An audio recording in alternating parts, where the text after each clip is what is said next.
अगर तुम्हें लगता है कि तुम्हारी 11th वेस्ट हो चुकी है तो रुक जाओ। अभी भी वक्त है और 12th स्टार्ट होने से पहले तुम 11th के सारे बैकलॉग्स खत्म करके एक अच्छा स्टार्ट कर सकते हो 12th के अंदर। और इसी चीज में तुम्हारी हेल्प करने के लिए फिजिक्स में मैंने ये सीरीज बनाई है फास्ट ट्रैक जे 2.0। इस सीरीज के अंदर हम तुम्हारी 11th का पूरा बैकलॉग खत्म करेंगे 12th स्टार्ट होने से पहले। और इतना ही नहीं, हर टॉपिक को हम जीरो से उठा के up to advance level prepare करने वाले हैं ताकि तुम्हें कहीं और ना जाना पड़े दोबारा। और तुम देखोगे कि तुम वीडियोस के एंड में खुद एरोडोव लेवल प्रॉब्लम सॉल्व कर पा रहे होगे और हम एरोडोव के बहुत सारे प्रॉब्लम्स इस वीडियो सीरीज के अंदर लेने भी वाले हैं। तो जैसे जैसे हम आगे बढ़ेंगे तुम्हें एरोडोव के अच्छे अच्छे प्रॉब्लम भी इसके अंदर दिखने वाले हैं। तो यार बिना कोई टाइम वेस्ट किए शुरू करते हैं वीडियो को यार। तो लास्ट लेक्चर में हमने बात कर ली थी एडिशन ऑफ वेक्टर्स की। ठीक है। अब आज हम पढ़ने वाले हैं कंपोनेंट्स ऑफ वेक्टर। तो ये कंपोनेंट्स क्या होते हैं और क्या कहते हैं, इनका क्या यूज आता है आगे वेक्टर्स में, तो उसको हम समझेंगे क्या करके। पहले तुम हेड आ सकते हो कंपोनेंट्स ऑफ अ वेक्टर। मैं तुम्हें पहले समझाता हूँ ये कंपोनेंट्स होते क्या है। ठीक है। कंपोनेंट्स ऑफ अ वेक्टर, तो आज हमारा पूरा लेक्चर इसी के ऊपर बेस्ड रहने वाला है। तो सबसे पहले तुम्हें एक चीज समझनी होगी। हमने एक चीज पढ़ी थी पिछले से पिछले क्लास में। एक सेकेंड। यूनिट वेक्टर, है ना। एक चीज पढ़ी थी हमने, यूनिट वेक्टर। ठीक है। यूनिट वेक्टर एक बार रिवाइज कर लो। ठीक है। यूनिट वेक्टर क्या होता था? वन मैग्नीट्यूड का वेक्टर, है ना। वन मैग्नीट्यूड का वेक्टर। जैसे अगर मुझे कोई वेक्टर गिवन हो, उसको मैं अगर उसके मैग्नीट्यूड से डिवाइड कर दूं, तो मुझे उस पर्टिकुलर डायरेक्शन में वन मैग्नीट्यूड का वेक्टर मिल जाएगा, और उसको फिर हम बोलते थे कि इस पर्टिकुलर डायरेक्शन का ये यूनिट वेक्टर है। ठीक है। अच्छी बात है। वहां पर मैंने तुम्हें बोला था कि हम कुछ स्टैंडर्ड यूनिट वेक्टर्स जैसे कि आई cap, J cap, K cap, इन्हें डिफाइन करते हैं। और ज्यादातर तुम्हें वेक्टर्स इन्हीं के फॉर्म में देखने को मिलेंगे। ठीक है। तो अब ये आई cap, J cap, K cap क्या है, इनको एक एक करके हम समझते हैं। ठीक है। मैंने तुम्हें क्या बताया था? अगर तुम एकदम पहला लेक्चर रिकॉल करो, जब हमने बात करी थी कि कोऑर्डिनेट ज्योमेट्री जब हम डिस्कस कर रहे थे बेसिक मैथमेटिक्स में, कि हमें ये कोऑर्डिनेट सिस्टम्स की रिक्वायरमेंट क्यों होती है, तो मैंने तुम्हें बताया था कि अगर किसी पर्टिकुलर पॉइंट को हमें लोकेट करना है। ठीक है। क्योंकि फिजिक्स में लोकेट तो करना ही पड़ेगा, काइनेमेटिक्स पढ़ोगे, लोकेट करोगे, फिर वहीं से वेलोसिटी, वहीं से एक्सीलरेशन, फोर्स वगैरह सारी चीजें वैसे ही आती है। तो अगर किसी पर्टिकुलर पॉइंट को लेट से मेरे को लोकेट करना है, तो अगर केवल उसका मोशन वन डायमेंशनल में हो रहा है, तब तो मैं नंबर लाइन से कर सकता हूँ, ये मैंने तुम्हें ऑलरेडी बताया हुआ है। टू डायमेंशन में होगा तो हम उसको एक एक्स वाई करके एक्सेस लेते हैं परपेंडिकुलरली, और उस एक्स वाई एक्सेस के थ्रू हम कोई भी पॉइंट लोकेट कर सकते हैं। और अगर हमें थ्री डी में कोई पॉइंट लोकेट करना है, तो हम बोलते हैं कि हमें एक्स वाई जेड तीन एक्सिस चाहिए। ठीक है भाई। और क्यों चाहिए, ये सब डिस्कशन हम ऑलरेडी उस लेक्चर में कर चुके हैं, तो उसको अगर तुमने नहीं देखा है तो जाकर के देख लेना। काफी फंडामेंटल और काफी कॉन्सेप्चुअल डिस्कशन था उसमें, जिससे तुम्हारा दिमाग एकदम खुल जाएगा। अब देखो, ये हो गया। अब लेट से मुझे कोई पॉइंट टू डी में अगर रिप्रेजेंट करना है, पहले टू डी की ही बात करता हूँ। लेट से मेरे पास इस तरीके से फिर एक्स वाई एक्सेस होगा, मुझे एक्स वाई एक्सेस लगेगा उसको रिप्रेजेंट करने में। लेट से कोई एक पॉइंट मेरे को रिप्रेजेंट करना है ना। ठीक है। इस तरीके का। और अगर थ्री डी में रिप्रेजेंट करना है, तो मुझे एक्स वाई जेड तीन एक्सेस लगेंगे। ठीक है। इस तरीके से। तो हम क्या करते हैं ना, कि अगर मेरे पास एक्स वाई जेड तीन एक्सेस हैं, और मुझे ये पता चल जाए कि कोई पॉइंट एक्स में कितना चला, वाई में कितना चला, जेड में कितना चला, तो मैं बता सकता हूँ कि उस पॉइंट की एग्जैक्ट लोकेशन क्या है। लेट से अगर मैं एक्स थ्री वाई फोर बोलता हूँ, तो ये एक पॉइंट बनता है। ठीक है। अच्छी बात है। बट अभी तक हम जेड में जीरो चले हैं, तो ये एक यूनिक पॉइंट है। अगर मुझे टू डी में रिप्रेजेंट करना है, तो मैं केवल एक्स वाई रिप्रेजेंट करके, मतलब एक्स वाई कोऑर्डिनेट्स बता के बता सकता हूँ कि पॉइंट कहाँ पर है। ठीक है। बट लेट से मेरे को थ्री डी में चाहिए, है ना। तो थ्री डी में चाहिए, तो अब इस पर्टिकुलर पॉइंट के ऊपर और नीचे इनफाइनाइट पॉइंट्स है, जेड एक्सिस के पैरेलल अगर मैं चलने लग जाऊँ, इसी से एक सेंटीमीटर ऊपर चला जाऊँ तो एक पॉइंट, और एक और सेंटीमीटर ऊपर चला जाऊँ एक और पॉइंट, ऐसे करके। लेकिन अगर मुझे थ्री डी में रिप्रेजेंट करना है, अगर मैं इसके साथ ये भी डिफाइन कर दूं कि एक्स में थ्री गया, वाई में फोर गया, और जेड में लेट से वन गया, तो ये एक पॉइंट बना। ठीक है। मतलब पहले एक्स में थ्री, वाई में फोर, और फिर एक सेंटीमीटर ऊपर आ गया, तो ये एक यूनिक पॉइंट हो गया। इस तरीके से मैं थ्री डी का कोई भी पॉइंट यूनिकली डिफाइन कर सकता हूँ, अगर मेरे पास एक्स वाई जेड तीनों डायरेक्शन में ये पता हो कि कितना कितना हम चले हैं। ठीक है। अच्छी बात है भाई। तो बेसिकली कोई भी अगर वेक्टर होता है हमारे पास, लेट से कोई एक पॉइंट है, कोई बेसिकली एक पॉइंट है ये इस तरीके का पी पॉइंट, इसका कोऑर्डिनेट है 3,4,5, और मुझे एक वेक्टर ड्रॉ करना है ओरिजिन से लेकर के, मतलब जो हमने ओरिजिन माना है अपना, उससे लेकर के इस पी तक ओपी बार टाइप का वेक्टर मुझे ड्रॉ करना है ना। तो ये थ्री डी में वेक्टर हो गया। अब इस वेक्टर को मैं तीन पार्ट्स में तोड़ सकता हूँ। कैसे? मैं बोलूंगा पहले मैं एक्स में थ्री गया, ध्यान से देखना, एक्स में थ्री गया, फिर मैं वाई में फोर गया, है ना, इस तरीके से, और फिर मैं जेड में ऐसे आया। ठीक है। इस फिगर में तुम्हें तो अच्छे समझ में नहीं आएगा, चलो मैं इसको नीचे रेक्टेंगल में बना के दिखाता हूँ। ठीक है। तो कुल मिला के इतना समझ में आना चाहिए कि मेरे पास एक्स वाई जेड में अगर मैं बता दूं कितना कितना चले, तो मैं बता सकता हूँ एक पर्टिकुलर पॉइंट की पोजीशन। ठीक है। तो इसी चीज से हम मतलब क्या कहते हैं, इसी सिस्टम को हम हर जगह यूज करते हैं टू लोकेट अ पॉइंट, है ना। तो अब इसके लिए हम डिफाइन करते हैं पोजीशन वेक्टर, जिसकी अभी हम आगे बात करने वाले हैं। किसी भी पॉइंट की पोजीशन अगर मुझे 3D में 2D में कहीं पर भी डिफाइन करनी है तो उसके लिए हम एक चीज यूज करते हैं, पोजीशन वेक्टर, जो कि बहुत इंपॉर्टेंट है। ये यहाँ से तुम्हारा हर काइनेमेटिक्स काइनेमेटिक्स एनएलएम हर चैप्टर में इसका यूज आएगा, और पोजीशन वेक्टर के बिना तुम फिजिक्स पढ़ ही नहीं सकते। तो पोजीशन वेक्टर अभी हम डिफाइन करने वाले हैं। बट पोजीशन वेक्टर डिफाइन करने से पहले हम एक चीज डिफाइन करते हैं कि एक्स एक्सिस में, मतलब अगर मैं इस तरीके से एक रेफरेंस फ्रेम ले लूँ एक्स वाई जेड टाइप का, तो अगर मैं एक्स एक्सिस के डायरेक्शन में यूनिट वेक्टर को एक नाम देना चाहूँ तो हम बोल सकते हैं आई कैप। वाई डायरेक्शन की तरफ अगर मैं यूनिट वेक्टर को एक नाम देना चाहूँ तो मैं बोल सकता हूँ जे कैप। और जेड डायरेक्शन की तरफ अगर मैं यूनिट वेक्टर को एक नाम देना चाहूँ तो मैं कह सकता हूँ के कैप। इसका मतलब क्या है, आई कैप क्या है, मतलब ओरिजिन से एक्स डायरेक्शन की तरफ 1 यूनिट का vector, this is your I cap, है ना। ऐसे ही 1 यूनिट का वेक्टर ऊपर की तरफ जे डायरेक्शन वाई डायरेक्शन में तो जे कैप, ठीक है। अगर मैं माइनस आई कैप बोल रहा हूँ तो इसका क्या मतलब है कि ओरिजिन से नेगेटिव एक्स एक्सिस के डायरेक्शन में 1 यूनिट का वेक्टर, तो माइनस आई कैप, इस तरीके से। समझे बात को। तो इस तरीके से हम यूनिट वेक्टर्स डिफाइन करते हैं, आई कैप, जे कैप और के कैप। एक्स एक्सिस के डायरेक्शन में यूनिट वेक्टर आई कैप, वाई एक्सिस के डायरेक्शन में unit vector J cap and Z axis के डायरेक्शन में यूनिट वेक्टर के कैप। ठीक है भाई, आगे बढ़ते हैं। अब एक चीज समझनी पड़ेगी तुमको पहले, पोजीशन वेक्टर, तब हम आगे बढ़ पाएंगे। पोजीशन वेक्टर, पोजीशन वेक्टर क्या होता है, अगर मैंने इस लेट से इस तरीके का कोई एक्स वाई जेड एक्सिस मान लिया, ठीक है, क्योंकि मुझे कोई भी पॉइंट लोकेट करना है तो मैं किसी रेफरेंस फ्रेम को तो लूंगा कि किसके रिस्पेक्ट में लोकेट करना है, हवा में तो लोकेट कर नहीं दूंगा, जैसे हम नंबर लाइन पे लोकेट कर रहे थे 1 डायमेंशनल में, ठीक है। तो एक रेफरेंस मेरा ये हो गया, ठीक है, इस तरीके का। अब मुझे कोई एक पॉइंट बताया लेट से, है ना, मैं पहले एक्स एक्सिस पर ही पॉइंट लेता हूँ, पॉइंट पी टाइप का, है ना। ये जो है इस ओरिजिन से 3 यूनिट्स की डिफरेंस पर की डिस्टेंस पर एक्स एक्सिस पर ही पॉइंट प्रेजेंट है ना। तो इसका कोऑर्डिनेट में लिखना चाहूँ तो मैं लिख सकता हूँ 3,0,0, मेरे ख्याल से समझ में आ गया होगा, ठीक है। तो पोजीशन वेक्टर क्या होता है, अगर मैं इस ओरिजिन ओ से, मतलब जहां से हम सारा ऑब्जर्वेशन कर रहे हैं, अपना ऑब्जर्वर जो है, इस ओरिजिन ओ से अगर मैं पी की तरफ एक वेक्टर बना दूं इस तरीके से, ओ से पी की तरफ, ओ पी बार, है ना, इसी को मैं बोल सकता हूँ आर बार या फिर पोजीशन वेक्टर, है ना।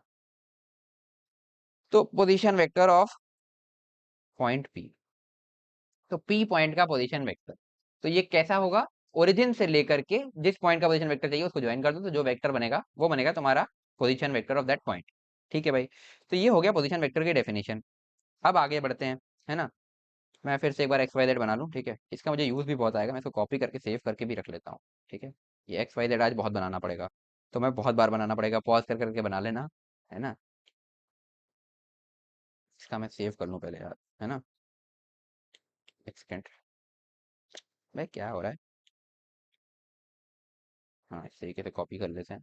हाँ, तो लेट से एक पॉइंट पी है इस तरीके का, वही जैसा मैंने ऊपर बताया था कि एट अ डिस्टेंस 3 यूनिट्स, है ना, यहाँ से 3 यूनिट्स डिस्टेंस पर है ओरिजिन से एक डायरेक्ट। तो इस पॉइंट का जो पोजीशन वेक्टर होगा वो मैंने तुम्हें बताया था ओपी बार टाइप का होगा, इस तरीके का। ये ग्रीन से बना देते हैं, ठीक है, ताकि आगे कंफ्यूजन ना हो। इस तरीके का होगा ओपी बार, है ना, या इसको मैं स्मॉल पी बार ऐसा बोलता हूँ, पी बार बोल दूं या ओपी बार बोल दूं, ठीक है, ओपी बार ही बोल देता हूँ, चलो ओपी बार। तो ये कैसा होगा, इसका एक मैग्नीट्यूड होगा, एक डायरेक्शन होगा, मैग्नीट्यूड तो दिख ही रहा है भाई 3, और डायरेक्शन क्या होगी भाई, इस डायरेक्शन को हम बोल सकते हैं आई कैप, ये यूनिट वेक्टर का डायरेक्शन है ना, ये यूनिट वेक्टर यानी कि इसका मैग्नीट्यूड 1 है ना, ठीक है, और डायरेक्शन है, ये बता रहा है कि ये एक्स एक्सिस के डायरेक्शन में है, ठीक है। और इसका जो हमें ओपी वेक्टर चाहिए उसका मैग्नीट्यूड 3 है, तो अब तुम देख सकते हो ये जो 3 आई कैप वेक्टर बना है, ये एक्चुअली में क्या है, ये है तुम्हारा मैग्नीट्यूड, और ये दे रहा है डायरेक्शन। ये डायरेक्शन ही क्यों दे रहा है, क्योंकि ये एक यूनिट वेक्टर है ना। अगर ये यूनिट वेक्टर ना होता, कुछ और मैग्नीट्यूड होता, इसका 2 होता, तो अगर लेट से इस वेक्टर का मैग्नीट्यूड 1 की जगह 2 होता, है ना, 2 होता और 3 से मल्टीप्लाई करते, तो ओवरऑल ओपी बार का मैग्नीट्यूड क्या बन जाता, 3 इंटू 2 6। बट ऐसा है क्या, नहीं, ओपी बार का मैग्नीट्यूड तो 3 गिवन ही है ना। तो मैग्नीट्यूड को हमने डायरेक्शन से मल्टीप्लाई किया, तो बेसिकली डायरेक्शन बताने के लिए हम आई cap J cap K cap का यूज कर सकते हैं। तो आई कैप का मैग्नीट्यूड 1 है, तो इसने बताया क्या कि इस पर्टिकुलर पॉइंट पी का जो पोजीशन वेक्टर है वो होगा 3 मैग्नीट्यूड का वेक्टर, जो कि एक्स डायरेक्शन में हम जाएंगे तो मिल जाएगा। तो 3 आई कैप इसका पोजीशन वेक्टर हो गया। सिमिलरली लेट से मेरे पास यहाँ पर एक क्यू पॉइंट है, और ये ओरिजिन से 4 यूनिट्स के डिस्टेंस पे अलोंग द वाई, तो इसका जो वेक्टर होगा पोजीशन वेक्टर वो इस तरीके का बनेगा ओ क्यू बार, है ना। तो ये जो ओ क्यू बार होगा ये होगा सिंपली कितना, 4 इसका मैग्नीट्यूड होगा और डायरेक्शन हो जाएगी जे कैप, तो 4 जे कैप बन गया ये, ठीक है। तो ये क्या बता रहा है, अगेन मैग्नीट्यूड, और ये बता रहा है डायरेक्शन। इस तरीके से तुम पॉइंट लोकेट कर सकते हो। अब लेट से मेरे पास एक तीसरा पॉइंट है, ठीक है, जो कि मैं इसको एक बार काम करता हूँ, ऐसे कंप्लीट कर देता हूँ, है ना, इस रेक्टेंगल को कंप्लीट कर देता हूँ। तो ये जो पॉइंट होगा ये अपने आप तुम्हें दिख रहा होगा, आर पॉइंट इसको नाम दे रहा हूँ, इसका एक्स कोऑर्डिनेट है 3 और वाई कोऑर्डिनेट है 4। तो अब इस आर बार का जो पोजीशन वेक्टर होगा वो क्या होगा, ओ से मैं आर को जोड़ने वाला वेक्टर बना दूं तो वही मेरा आंसर होगा, ये ओ आर बार, है ना। तो ओ आर बार होगा position vector of point R. ठीक है भाई, ये बन गया। बट अब इसको मैं लिखूं कैसे, है ना। एक चीज तुम ध्यान से देखो, ये जो ओ आर बार है, अगर तुमने अभी पैरेललोग्राम लॉ अच्छे से पढ़ा है तो हम बेसिकली बोल सकते हैं ये डायगोनल है। ये बेसिकली रेक्टेंगल भी एक तरह का पैरेललोग्राम तो होता है। पैरेललोग्राम का स्पेशल केस है, हमने बात करी थी जब ये 90 डिग्री हो जाए इस तरीके से, है ना। तो बेसिकली ये जो ओ आर बार है ये simply OP bar plus O Q बार लिख सकता हूँ इसको मैं। ध्यान से देखना, OP bar plus O Q बार ऐसे नहीं विजुलाइज हो रहा तो इस ओ क्यू बार को यहाँ शिफ्ट कर लो, तो हेड टू वही हो जाएगा, टेल से हेड, फिर हेड से अगले वाले का टेल से हेड, और फिर पहले की टेल से आखिरी के हेड को ज्वाइन किया तो वही बना तुम्हारा एडिशन ऑफ वेक्टर्स जो हमने पढ़ा हुआ है। या फिर पैरेललोग्राम लॉ से कर सकते हो कि ये देखो ये दो साइड्स हैं और डायगोनल जो होगा वो 1+2 देगा रेक्टेंगल में। ठीक है, तो वही है OP bar plus O R bar तुम्हारा बनेगा, sorry OP bar plus O Q bar बन जाएगा तुम्हारा O R bar by parallelogram law of vector addition. तो मैं यहाँ पे लिखता हूँ इस चीज को कि OP bar plus O Q bar is equal to O R bar, है ना। ओपी बार क्या है भाई, 3i कैप लिख देता हूँ यहाँ पे, 3i cap plus O Q bar क्या है भाई तुम्हारा 4j कैप, ये बन जाएगा ओ आर बार। तो ओ आर बार क्या बना, 3i cap plus 4j cap. तो ये बेसिकली क्या बता रहा है, हम 2D में चले हैं ना, ये 2D में हमने कोई पॉइंट लोकेट किया है। तो हम क्या बोल रहे हैं, हम पहले एक्स एक्सिस के अलोंग चले 3 और फिर वाई एक्सिस के अलोंग चले 4, या तुम ऐसा भी बोल सकते हो कि हम पहले वाई एक्सिस के अलोंग चले 4 एंड देन एक्स एक्सिस के अलोंग चले 3, तो हम पहुंच गए अपने पॉइंट पर। ठीक है, ये बात हुई, है ना। इस तरीके का कोई भी 2D का पॉइंट होगा, यहाँ यहाँ यहाँ यहाँ यहाँ यहाँ कहीं पर भी 2D पर, मतलब अभी जेड एक्सिस की हम बात ही नहीं कर रहे, 2D का कोई भी पॉइंट होगा, क्या तुम ऐसे एक्स में कितना चले वाई में कितना चले ये करके बता सकते हो, बिल्कुल बता सकते हो। तो हर एक पॉइंट का यूनिट पोजीशन वेक्टर हो जाएगा। ठीक है, तो उसको हम रिप्रेजेंट कैसे करेंगे ये। अब हम इसी चीज को, जैसे अगर मैं ओ आर की बात करूं, है ना, तो ओपी और ओ क्यू को मैं बोल सकता हूँ कि ये इसके कंपोनेंट्स हो गए, है ना। इस तरीके का अगर मुझे कोई भी वेक्टर 2D में मिलेगा तो उसका एक कंपोनेंट में अलोंग एक्स डायरेक्शन निकाल सकता हूँ, एक कंपोनेंट में अलोंग वाई डायरेक्शन निकाल सकता हूँ। लेट से वही मैं तुम्हें बताना चाह रहा हूँ, ध्यान से देखना, है ना। अब मैं केवल एक्स वाई बना रहा हूँ क्योंकि हम 2D की ही अभी बात कर रहे हैं, 3D पे आएंगे। ठीक है, मेरे पास एक पॉइंट है ये 3,4।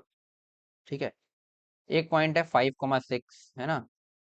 ये इस पे मत जाना यार, ऊपर नीचे बना दिया, चलो 5,2 बना देता हूँ उसको। ठीक है, ये बन जाएगा तुम्हारा 6, काम करता हूँ 4,5, ऐसा, ऐसे कोई भी पॉइंट हो सकते हैं। ठीक है, इस तरीके से तो मैं बोल सकता हूँ ना कि इस पॉइंट पे जाने के लिए मैं पहले एक्स में 3 चला फिर वाई में 4 चला, इस तरीके से मैं बोल सकता हूँ।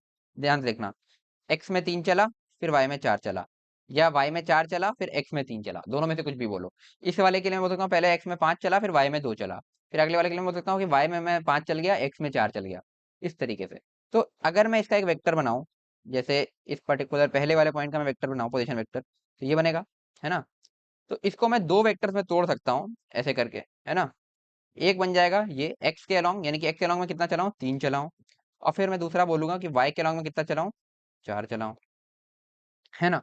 तो ये दो वेक्टर में तोड़ दिया। ऐसा कोई भी वेक्टर तुम्हें 2D में मिलेगा, क्या उसको तुम दो वेक्टर्स में तोड़ सकते हो, ठीक है, बिल्कुल तोड़ सकते हो। तो इस वाले जो वेक्टर को, जो दो वेक्टर्स को हमने तोड़ा है, जो हॉरिजॉन्टल वाला वेक्टर जो एक्स के अलोंग है, इसको हम बोलते हैं एक्स कंपोनेंट ऑफ वेक्टर, है ना।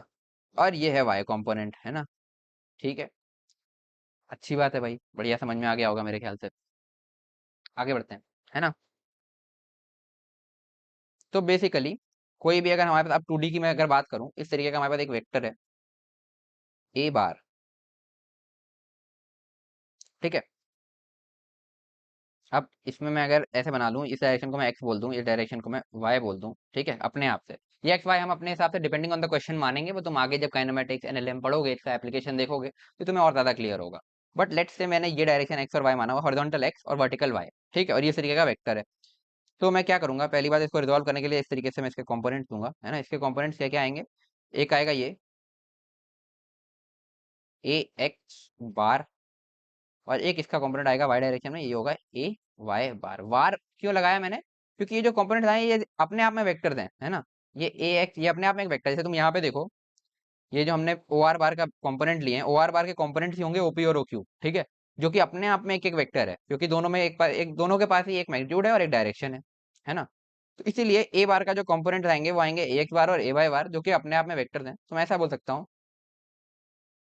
कि जो ए बार है वो सिंपली वेक्टर सम है of A X bar plus A Y, ऐसा भी बोल सकता हूँ, ठीक है। तो एक वेक्टर को हमने दो डायरेक्शन में तोड़ लिया अपनी सहूलियत के लिए, ताकि हम क्वेश्चंस में इजीली अप्लाई कर पाए, एक एक्स डायरेक्शन में एक वाई डायरेक्शन में। और X Y Z standard direction हैं जो हम मानते हैं, उनके डायरेक्शन में यूनिट वेक्टर्स कौन से हैं, आई cap J cap K cap, ठीक है, ये अपन ने बात कर ली। फाइनल, आगे बढ़ते हैं। लेट से तुम्हें इसके बजाय, अब जैसे ये वाला था है ना, ये वाला जो वेक्टर था ओ आर बार, इसके लिए तुम्हें क्या गिवन था कि इसका कोऑर्डिनेट था 3,4, यानी कि एक्स में 3 चले वाई में 4 चले, ये इन्फॉर्मेशन गिवन थी। तो तुमने सीधे सीधे बोल दिया ओपी जो है वो 3 आई कैप है और ओक्यू जो है वो 4 जे कैप है, ये दोनों इसके एक्स और वाई कंपोनेंट्स हैं। और इस तरीके से तुम इस वेक्टर को इन दो वेक्टर्स में रिजॉल्व कर सकते हो, ठीक है। कभी कभी ऐसा दे देता है यार, ध्यान से देखना, इस तरीके से दे देगा कि तुम्हारे पास एक वेक्टर है, एक मिनट क्या हो रहा है ये, इस तरीके का एक वेक्टर है तुम्हारे पास, ठीक है। इसने बोल दिया, ये वेक्टर मैंने नाम दे दिया लेट से ए बार, जिसका मैग्नीट्यूड ए है, ऑब्वियस है, ठीक है। चलो, तो इस डायरेक्शन को इसने बोला अब एक्स है ना, ये डायरेक्शन को इसने बोला वाई, इधर वाले में तुम्हें इसका कोऑर्डिनेट दिया था लेट से ए एक्स और ए वाई है ना, और ये था ओरिजिन। तो तुम इस तरीके से इसका डायरेक्शन प्रेडिक्ट कर सकते थे है ना, या तुम्हें वेक्टर का लेंथ दे देता कुछ इस तरीके का। अब की बार तुम्हें क्या दिया, वेक्टर का लेंथ दिया है ए, और ये बोला हॉरिजॉन्टल के साथ एंगल है इसका थीटा, ये एंगल थीटा दे दिया, ठीक है। तो अब इसके कंपोनेंट बताओ, तो इसके जो दो कंपोनेंट्स आएंगे, पहली बात एक आएगा एक्स डायरेक्शन में ए एक्स टाइप का ऐसा, एक आएगा वाई डायरेक्शन में ए वाई टाइप का ऐसा, है ना, ए एक्स और ए वाई, है ना। अगर मुझे इनका मैग्नीट्यूड बताना है, अगर मुझे ये पॉइंट्स गिवन नहीं है, मैग्नीट्यूड गिवन नहीं, तो मैं कैसे बता सकता हूँ, ध्यान से देखना। ए एक्स को मैं बोल सकता हूँ ए कॉस थीटा, और ए वाई को मैं बोल सकता हूँ ए साइन थीटा। इसको हम बोलते हैं कोसाइन स्टिक्स।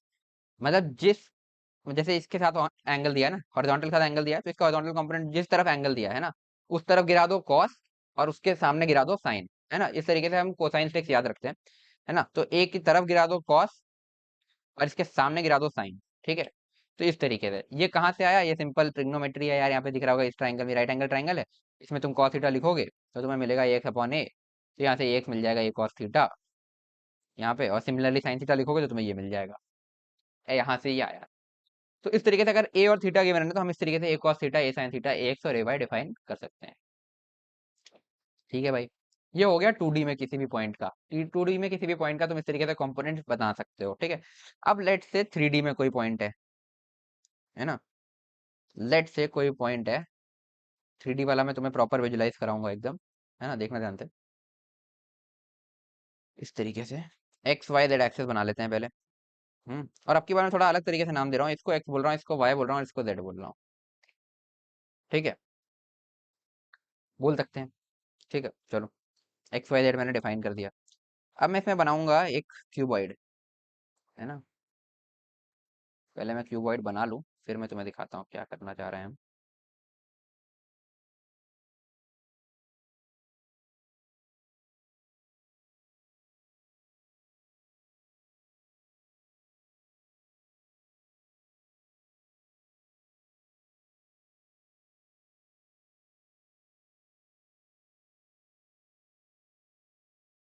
ठीक है, ये इस तरीके का क्यूबॉइड है, क्यूबॉइड जैसा लग नहीं रहा, थोड़ा सा ठीक करते हैं, रुको इसको, क्या हो गया भाई,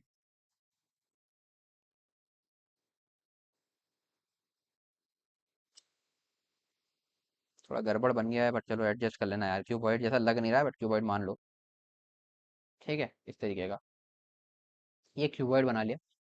क्यूबॉइड में ऐसा है कि ये जो पर्टिकुलर पॉइंट है यहाँ वाला, ये स्टेप वाला, इसको मैं नाम दे रहा हूँ कुछ 3 4 5, इसके पॉइंट्स, इसका पोजीशन वेक्टर हो गया। इसका मतलब क्या हुआ कि इस क्यूबॉइड में हम पहले चल के आए एक्स में 3, है ना, एक्स में आए हम 3 यूनिट्स, फिर हम वाई में गए 4 यूनिट्स, है ना, और फिर हम जेड में गए 5 यूनिट्स, ऐसा बोल सकते हो, है ना। या फिर तुम ऐसा भी बोल सकते थे, पहले कोई भी किसी में पहले चल लो, पहले वाई में गए 4 यूनिट्स, सॉरी, वाई में गए 4 यूनिट, जेड में गए 5 यूनिट्स, एक्स में गए 3 यूनिट्स, है ना। या कुछ भी पहले कर लो, जेड में 5 यूनिट्स, फिर एक्स में सॉरी वाई में 4 यूनिट, फिर एक्स में 3 यूनिट, कुछ भी करो। बस इतना पता है कि किसी भी पॉइंट में हमें जाने के लिए एक्स वाई जेड 3 कंपोनेंट मिल जाए तो हम उस पर्टिकुलर पॉइंट की लोकेशन बता सकते हैं। जैसे हम 2D में एक्स और वाई बता करके कर सकते थे, यहाँ पर 3 कोऑर्डिनेट हम बता दें एक्स वाई जेड तो हमें मिल जाएगा। तो इस पर्टिकुलर पॉइंट का जो पोजीशन वेक्टर होगा, लेट्स से इस पॉइंट को मैं नाम बोलता हूँ कुछ पी, ये है ओरिजिन। तो इसका पोजीशन वेक्टर इस तरीके का बनेगा ओपी बार, है ना। तो ओपी बार जो होगा सिंपली, और इन पॉइंट्स को अगर मैं नाम दे दूं A B C D E F, sorry F इसको नहीं दे सकते, ये तो पी दे चुके हैं अपन, तो P Q R S type का नाम दे देते हैं इनको, ठीक है। पी क्यू आर एस, ऐसा है ना। तो जो ओपी बार है वो सिंपली जो जो मैंने ग्रीन वेक्टर्स बनाए हैं, जैसे हम 2D में कर रहे थे कि इसको दो एक्स और वाई के डायरेक्शन, मतलब एक एक्स के डायरेक्शन में एक वाई के डायरेक्शन में, 2 वेक्टर्स में तोड़ रहे थे, यहाँ पर हम इसको 3 वेक्टर्स में तोड़ रहे हैं, एक एक्स एक वाई एक जेड के डायरेक्शन में, जो कि मैंने ग्रीन से बनाए हुए हैं। तो ओपी बार सिंपली पहले तो ये वेक्टर है, इसको मैं लिख सकता हूँ is equal to O A bar plus ये वाला vector A B bar plus ये वाला वेक्टर बी पी बार। तो ये 3 वेक्टर्स को मैं ऐड कर दूं तो मेरा काम बन जाए। तो ओ ए बार क्या है भाई, 3 मैग्नीट्यूड का वेक्टर एक्स डायरेक्शन में, तो इसको मैं लिख सकता हूँ 3 i कैप। ए बी क्या है भाई, 4 मैग्नीट्यूड का वेक्टर किस डायरेक्शन में है भाई, ध्यान से देखना, वाई डायरेक्शन में। मतलब वाई के पैरेलल या वाई डायरेक्शन एक ही बात है, ये सारी डायरेक्शन, ऐसे कोई भी वेक्टर होगा ना अलॉन्ग पॉजिटिव वाई, उसका यूनिट वेक्टर होगा आई कैप जे कैप, ठीक है। तो इस वेक्टर का यूनिट वेक्टर है जे कैप और इसका मैग्नीट्यूड है 4, तो ये हो जाएगा 4 j कैप प्लस बीपी हो जाएगा 5 यूनिट्स का वेक्टर और पैरेलल टू जेड एक्सिस, तो के कैप। तो इस तरीके से हम पी का पोजीशन वेक्टर बता सकते हैं 3 i cap plus 4 j cap plus 5 k cap. ठीक, आई होप ये चीज समझ में आ गई होगी, ठीक है। ये हो गया।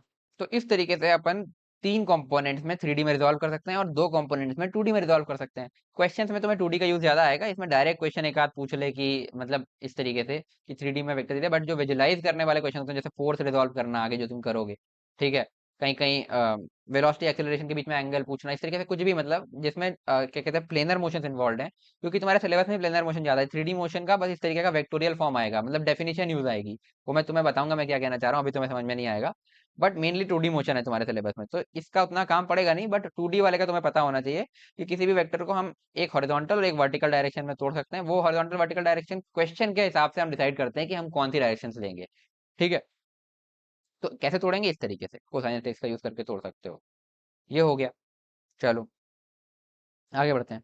तो बेसिकली अगर मैंने ओपी लिखा, तो ये ओपी का क्या है, जो 3 i कैप है, ये है एक्स कॉम्पोनेंट, ये है वाई कॉम्पोनेंट और ये है जेड कॉम्पोनेंट, है ना।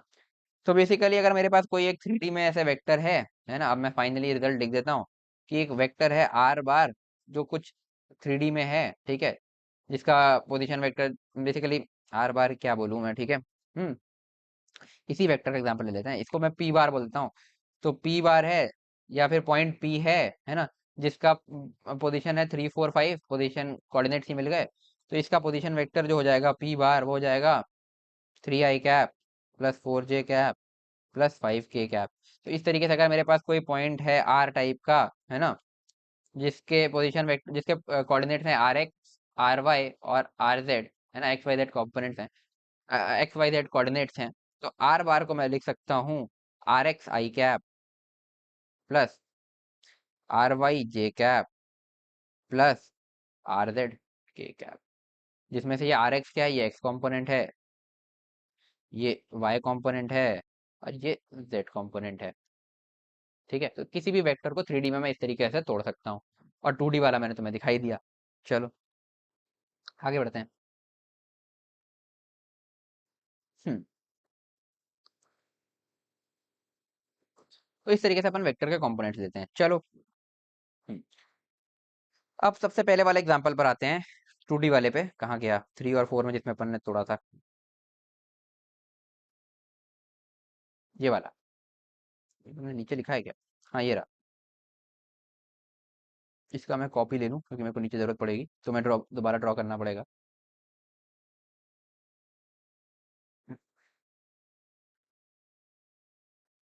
है ना। तो इस तरीके का ये 3 4 वाला वेक्टर है, ठीक है। अब अगर कोई पोजीशन, अगर मेरे पास कोई इस तरीके का वेक्टर है पी बार पी एक्स आई कैप प्लस पी वाई जे कैप, एग्जाम्पल के तौर पे मैं बगल में लिखते चल रहा हूँ, जो हमने ऊपर लिया है ये वाला 3i cap plus 4j cap, है ना। तो इसका मैग्नीट्यूड क्या होगा, है ना, अगर मुझसे पूछा जाए मैग्नीट्यूड ऑफ पी बार क्या होगा, तो ध्यान से देखो, इस 3i cap plus 4j cap का मैग्नीट्यूड क्या है, यानी कि इस वेक्टर की लेंथ। तो इस वेक्टर की लेंथ सिंपली, अगर मैं ये राइट एंगल ट्राइंगल देखूं, ये वाला जो अपने बना रखा है, ये हाइपोटेनस है जो अपना वेक्टर है, और ये है बेस, ये परपेंडिकुलर।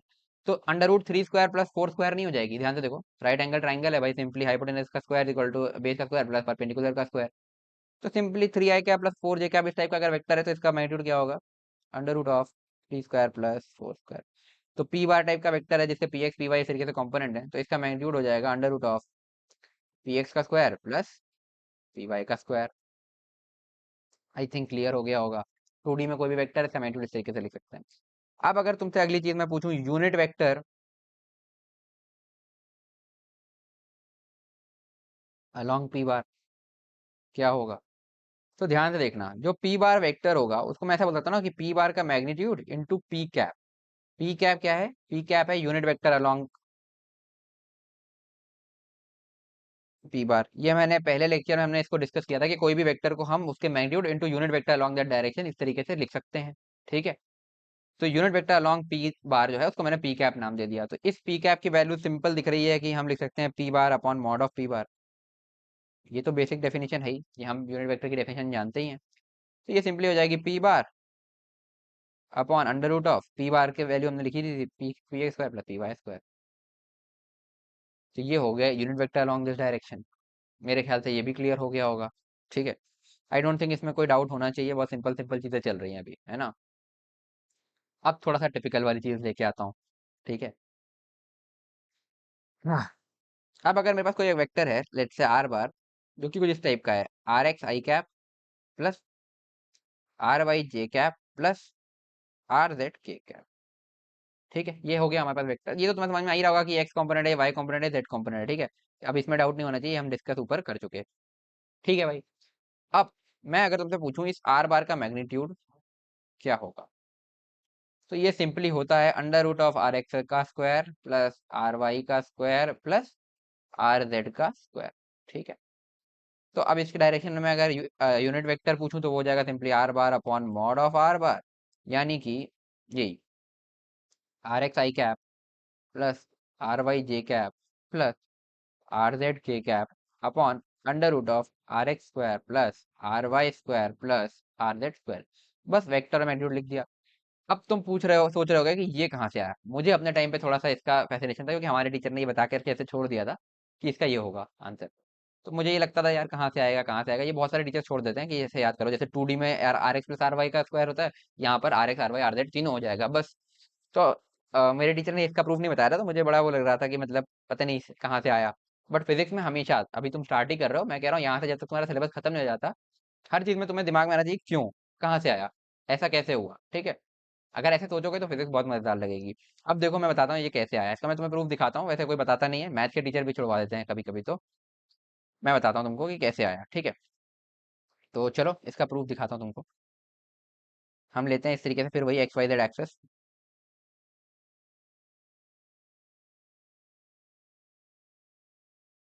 बना लें पहले। ये होगी एक्स, ये होगी वाई, ये होगी जेड, ऐसा मैंने नाम दे दिया, ठीक है। इसमें अगेन हमें बनाना पड़ेगा वही क्यूबॉइड अपना, है ना।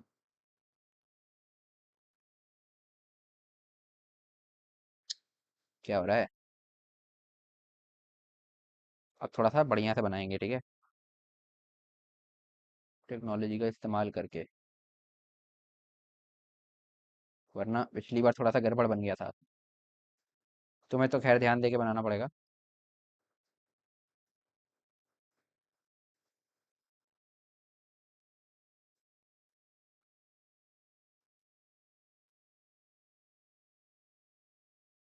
H2H,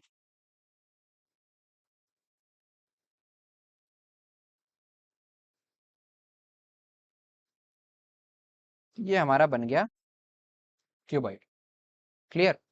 अब लेट से मेरे पास एक ये पॉइंट है P, जिसके कोऑर्डिनेट्स होंगे PX PY PZ, जो कि तुम समझ ही रहोगे, PX i cap plus PY j cap plus PZ k cap, ठीक है। अच्छी बात है भाई। तो इसका जो वेक्टर बनेगा वो बनेगा कुछ इस तरीके का। मैं अगर ज्वाइन कर दूं पी बार, ऐसा इसका नाम दे देते हैं पी बार, ठीक है। ये अब हमें चाहिए इस पी बार का मैग्नीट्यूड। तो ध्यान से देखो, इसके कंपोनेंट्स अगर मैं बनाना चाहूँ, अरे थोड़ा गड़बड़ कर दिया यार, एक सेकेंड, थोड़ा सा गड़बड़ हो गया, इसको ठीक कर देते हैं। ऐसा कैसे हो सकता है?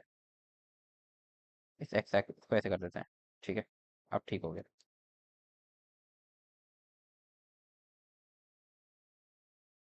ठीक है।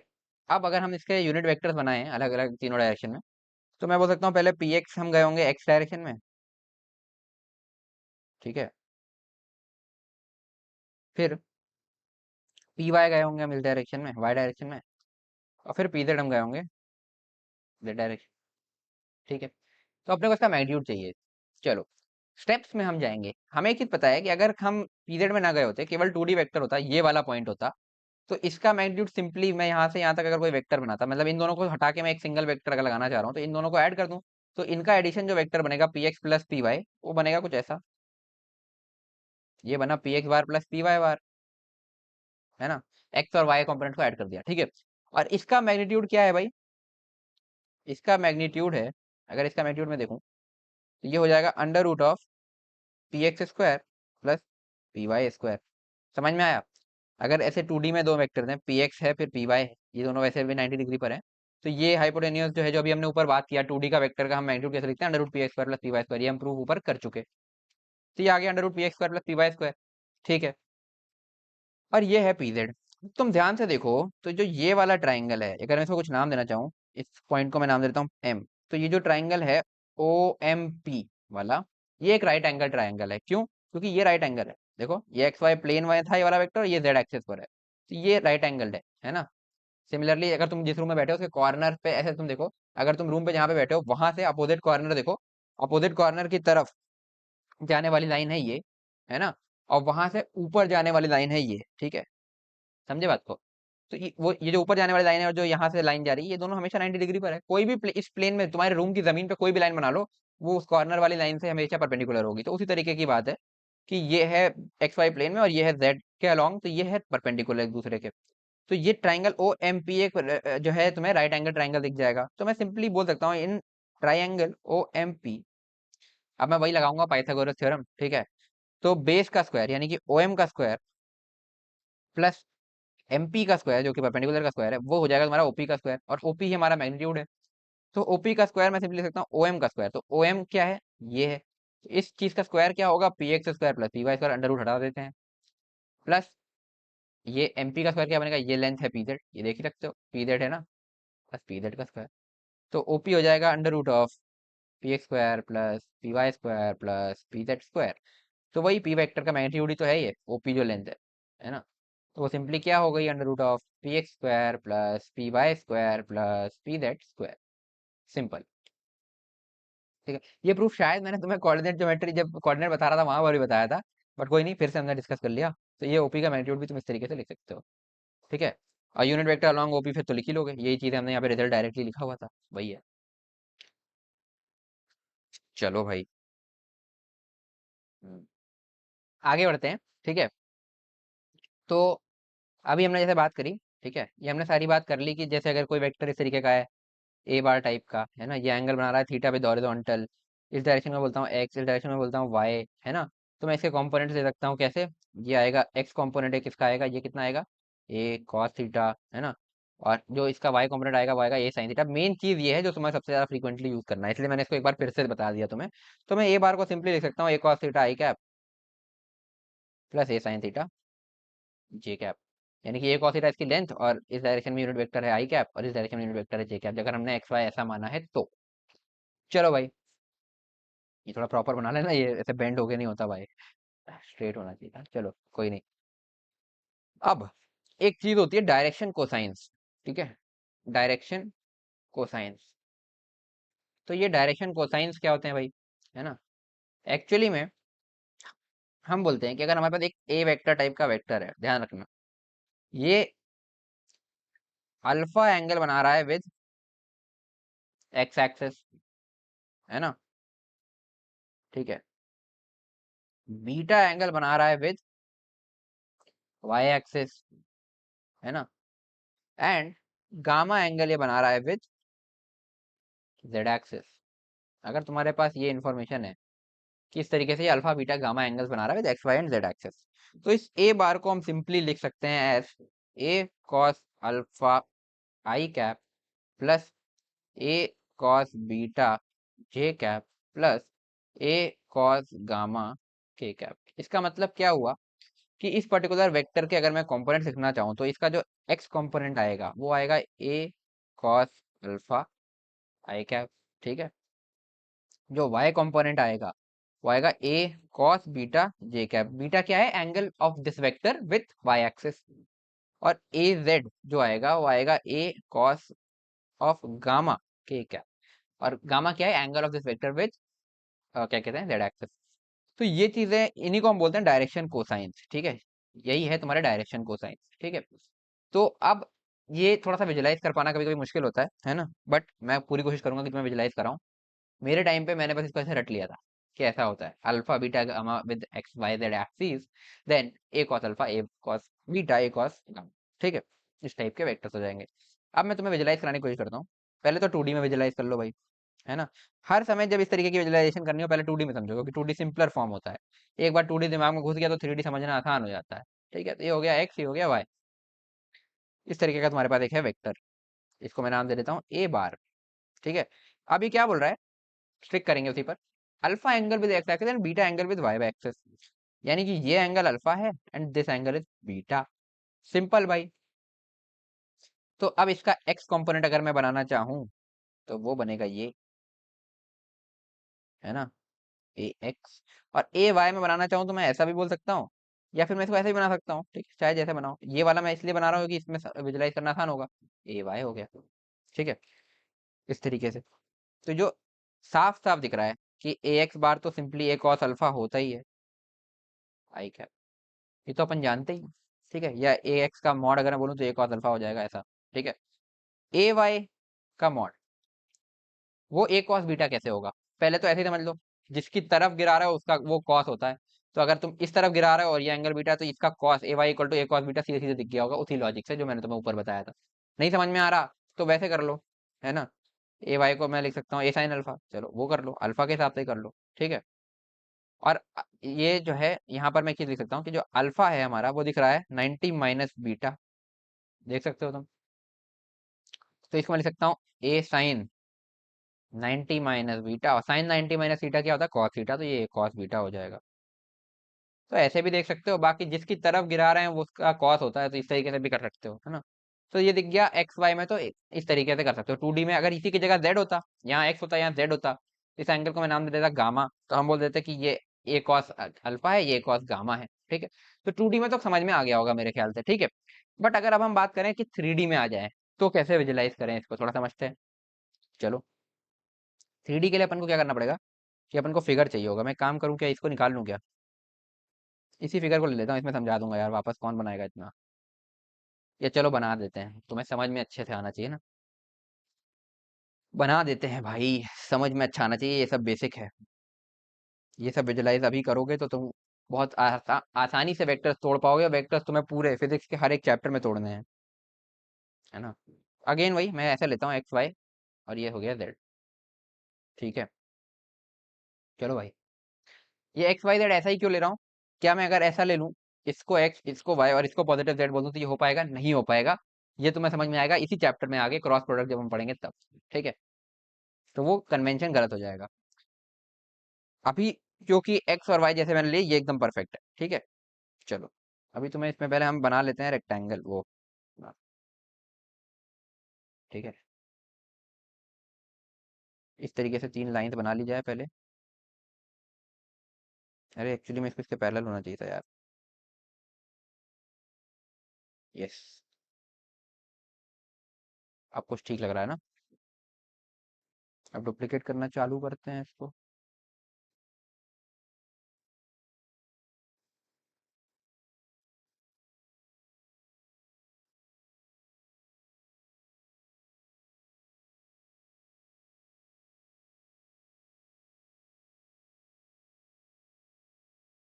सबसे बेकार काम इस चैप्टर को पढ़ाते वक्त यही होता है।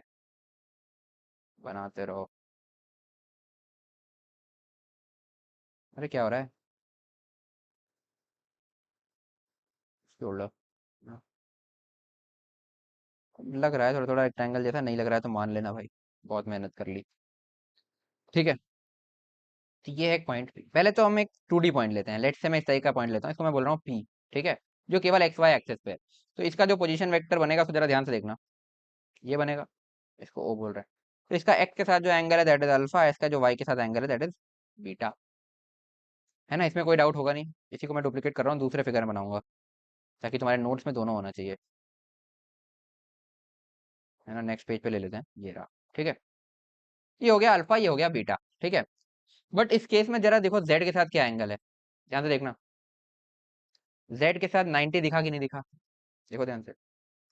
वही बात है, जमीन पे एक रॉड रखो रूम में, और उसका एंगल देखो विद द कॉर्नर, तो जेड तुम्हें 90 डिग्री दिख जाएगा। तो जेड के साथ 90 डिग्री है। तो इसका अगर अब मैं लिखना चाहूँ, ये पी बार को मैं लिख सकता हूँ पी कॉस अल्फा आई cap plus P cos beta J cap plus P cos gamma के कैप। वैसे कॉस समझ जाना, मैं जल्दी जल्दी में लिख रहा हूँ इसलिए ऐसा। ठीक है, तो गामा 90 डिग्री है ना, तो गामा की जगह यहाँ पे 90 डिग्री रख दूँ, और 90 कॉस 90 होता है 0, तो ये अपने आप ही 0 हो जाएगा। अपने आप समझ में आ गया कि ये ठीक है। तो ये चीज क्लियर हो गई होगी मेरे ख्याल से, कि इसका जो जेड एक्सिस के साथ एंगल है ना, अगर कोई 2D में पॉइंट है, 2D में भी एक्स वाई में है, तो उसका जेड के साथ एंगल ऑटोमेटिकली दिख रहा होगा 90 है। अगर ये एक्स जेड प्लेन में होता, लेट से इस तरीके का होता, एक्स जेड प्लेन वाला ये वाला वेक्टर होता, तो इसका एक्स के साथ एंगल होता, सॉरी ये Y Z plane actually, Y के साथ जो एंगल होता होता बीटा, जेड के साथ जो एंगल होता होता गामा, और एक्स के परपेंडिकुलर हो जाता है ये।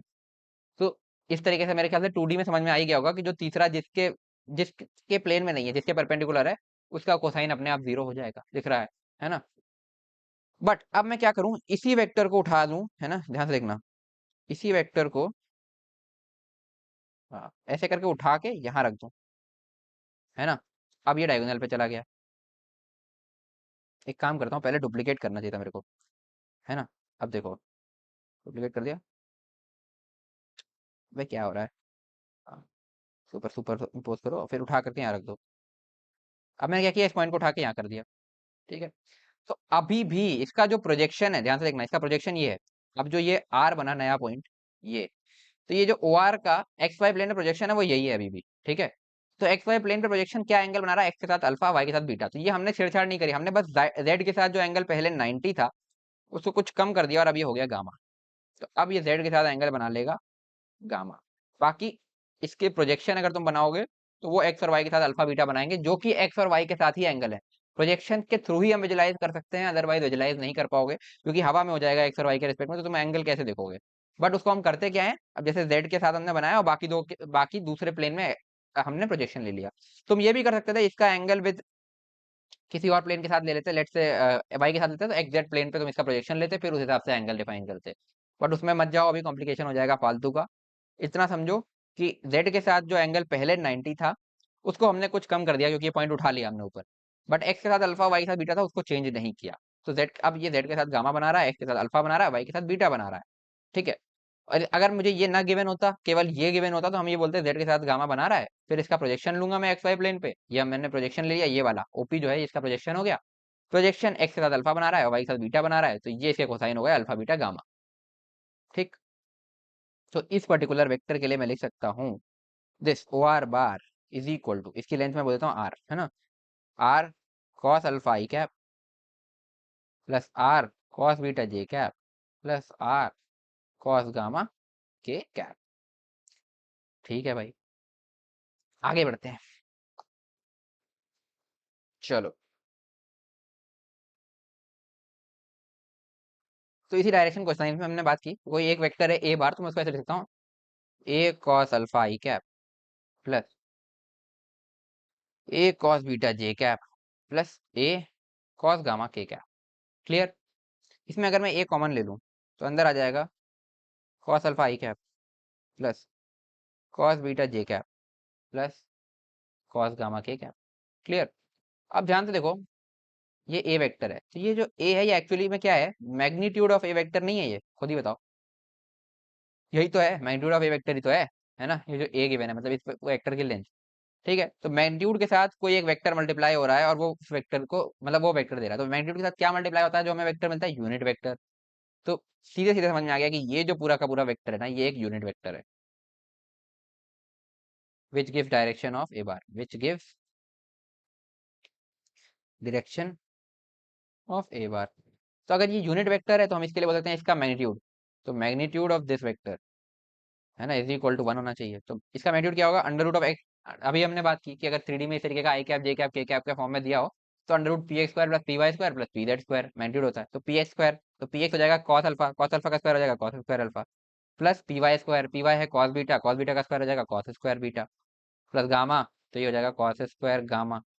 ये पूरा 1 होना चाहिए।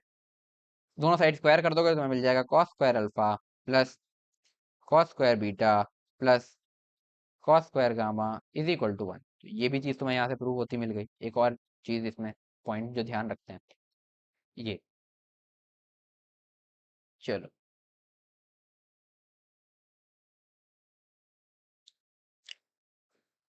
ओह, तो आई गेस ये भी क्लियर हो गया होगा। ये यूनिट वेक्टर है, ये मैग्नीट्यूड है, ठीक है, ये भी हो गया।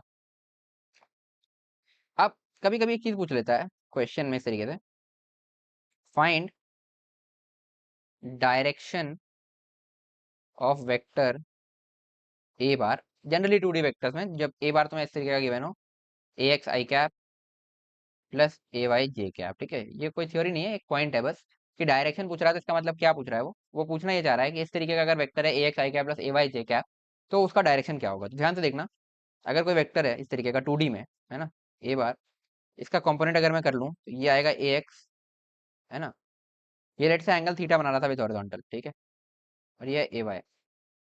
तो डायरेक्शन का मतलब ये पूछना चाह रहा है कि tan थीटा क्या होगा, है ना। तो तुम tan थीटा सिंपली बता सकते हो ए वाई बाई ए एक्स, है ना, दिस इज योर डायरेक्शन। ये डायरेक्टली बोल सकते हो कि अगर किसी वेक्टर का डायरेक्शन पूछा है, इसका मतलब है tan थीटा पूछ रहा है, tan थीटा यानी कि डायरेक्शन, और वो क्या होगा, ए वाई बाई ए एक्स, वो दिख रहा है तुम्हें यहाँ पे tan थीटा इस ट्राइंगल के लिए। तो ये भी कभी कभी पूछ लेता है। चलो भाई, तो इसी के साथ तुम्हारे कंपोनेंट्स की थ्योरी ऑलमोस्ट कंप्लीट होती है। अब इसमें कुछ बचता नहीं है, अब इसमें हम कुछ अच्छे क्वेश्चंस करेंगे। तो आगे बढ़ते हैं। तो एक बार मैं तुम्हारे लिए पूरा समराइज कर देता हूँ कि हमने क्या क्या पढ़ा है, ठीक है, समरी टाइप का, है ना, फिर हम क्वेश्चंस पर आएंगे। पहली चीज हमने देखी कि किसी भी वेक्टर को हम पहले बात कि हम क्या कहते हैं, वेक्टर को कंपोनेंट्स में तोड़ सकते हैं, है ना। उसके लिए हम क्या करते हैं, हम जैसे कोई भी पॉइंट हमें 3D में लोकेट करना है, तो हम उसके लिए X Y Z axis define करते हैं। और हम ऐसा बोल सकते हैं कि अगर हमने इस तरीके की X Y Z axis define करी है, X Y Z axis define करी है, अबे भाई, है ना, जो कि म्यूचुअली परपेंडिकुलर है, तो तुम जानते ही हो। तो हम बोल सकते हैं एक्स के डायरेक्शन में हम एक यूनिट वेक्टर डिफाइन करते हैं जो कि होता है आई कैप, वाई के डायरेक्शन में यूनिट वेक्टर डिफाइन करते हैं जो कि होता है जे कैप, और जेड के डायरेक्शन में यूनिट वेक्टर डिफाइन करते हैं जो कि होता है के कैप। क्लियर, ठीक है। फिर हमने बोला किसी भी वेक्टर को आर बार को हम ऐसा लिख सकते हैं, आर एक्स आई कैप प्लस आर वाई जे कैप प्लस आर जेड के कैप, जिसमें R X R Y R Z क्या होंगे, X component, Y component, Z component, ठीक है, अच्छी बात है। तीसरी चीज हमने बोली कि अगर हमें इस तरीके का कोई वेक्टर गिवन है ए बार टाइप का, जिसका हॉरिजॉन्टल के साथ एंगल है थीटा, और इसका हमें इस तरीके से एक्स और वाई डायरेक्शन में कंपोनेंट चाहिए, तो हम बोल सकते हैं A X equal to A cos theta, A Y equal to A sine theta. ये सबसे ज्यादा यूज होने वाला पॉइंट है, तुम इसे जनरली क्वेश्चंस में ऐसे ही रिजॉल्व करोगे। अभी क्वेश्चंस करोगे तो तुम्हें थोड़ा आइडिया लगेगा, बाकी पूरा आइडिया तुम्हें तब लगेगा जब तुम एक बार काइनेमेटिक्स एनालिसिस से पढ़ना चालू कर दोगे ना, फिर इसका यूज आता ही रहेगा आगे तक। मैं तुम्हें एक स्टोरी बताता हूँ इसमें अपनी। मैं जिस कोचिंग में पढ़ता था ना, उसके मॉड्यूल में मैंने वैसे पहले वेक्टर पढ़ा जो हमारे टीचर ने पढ़ाया,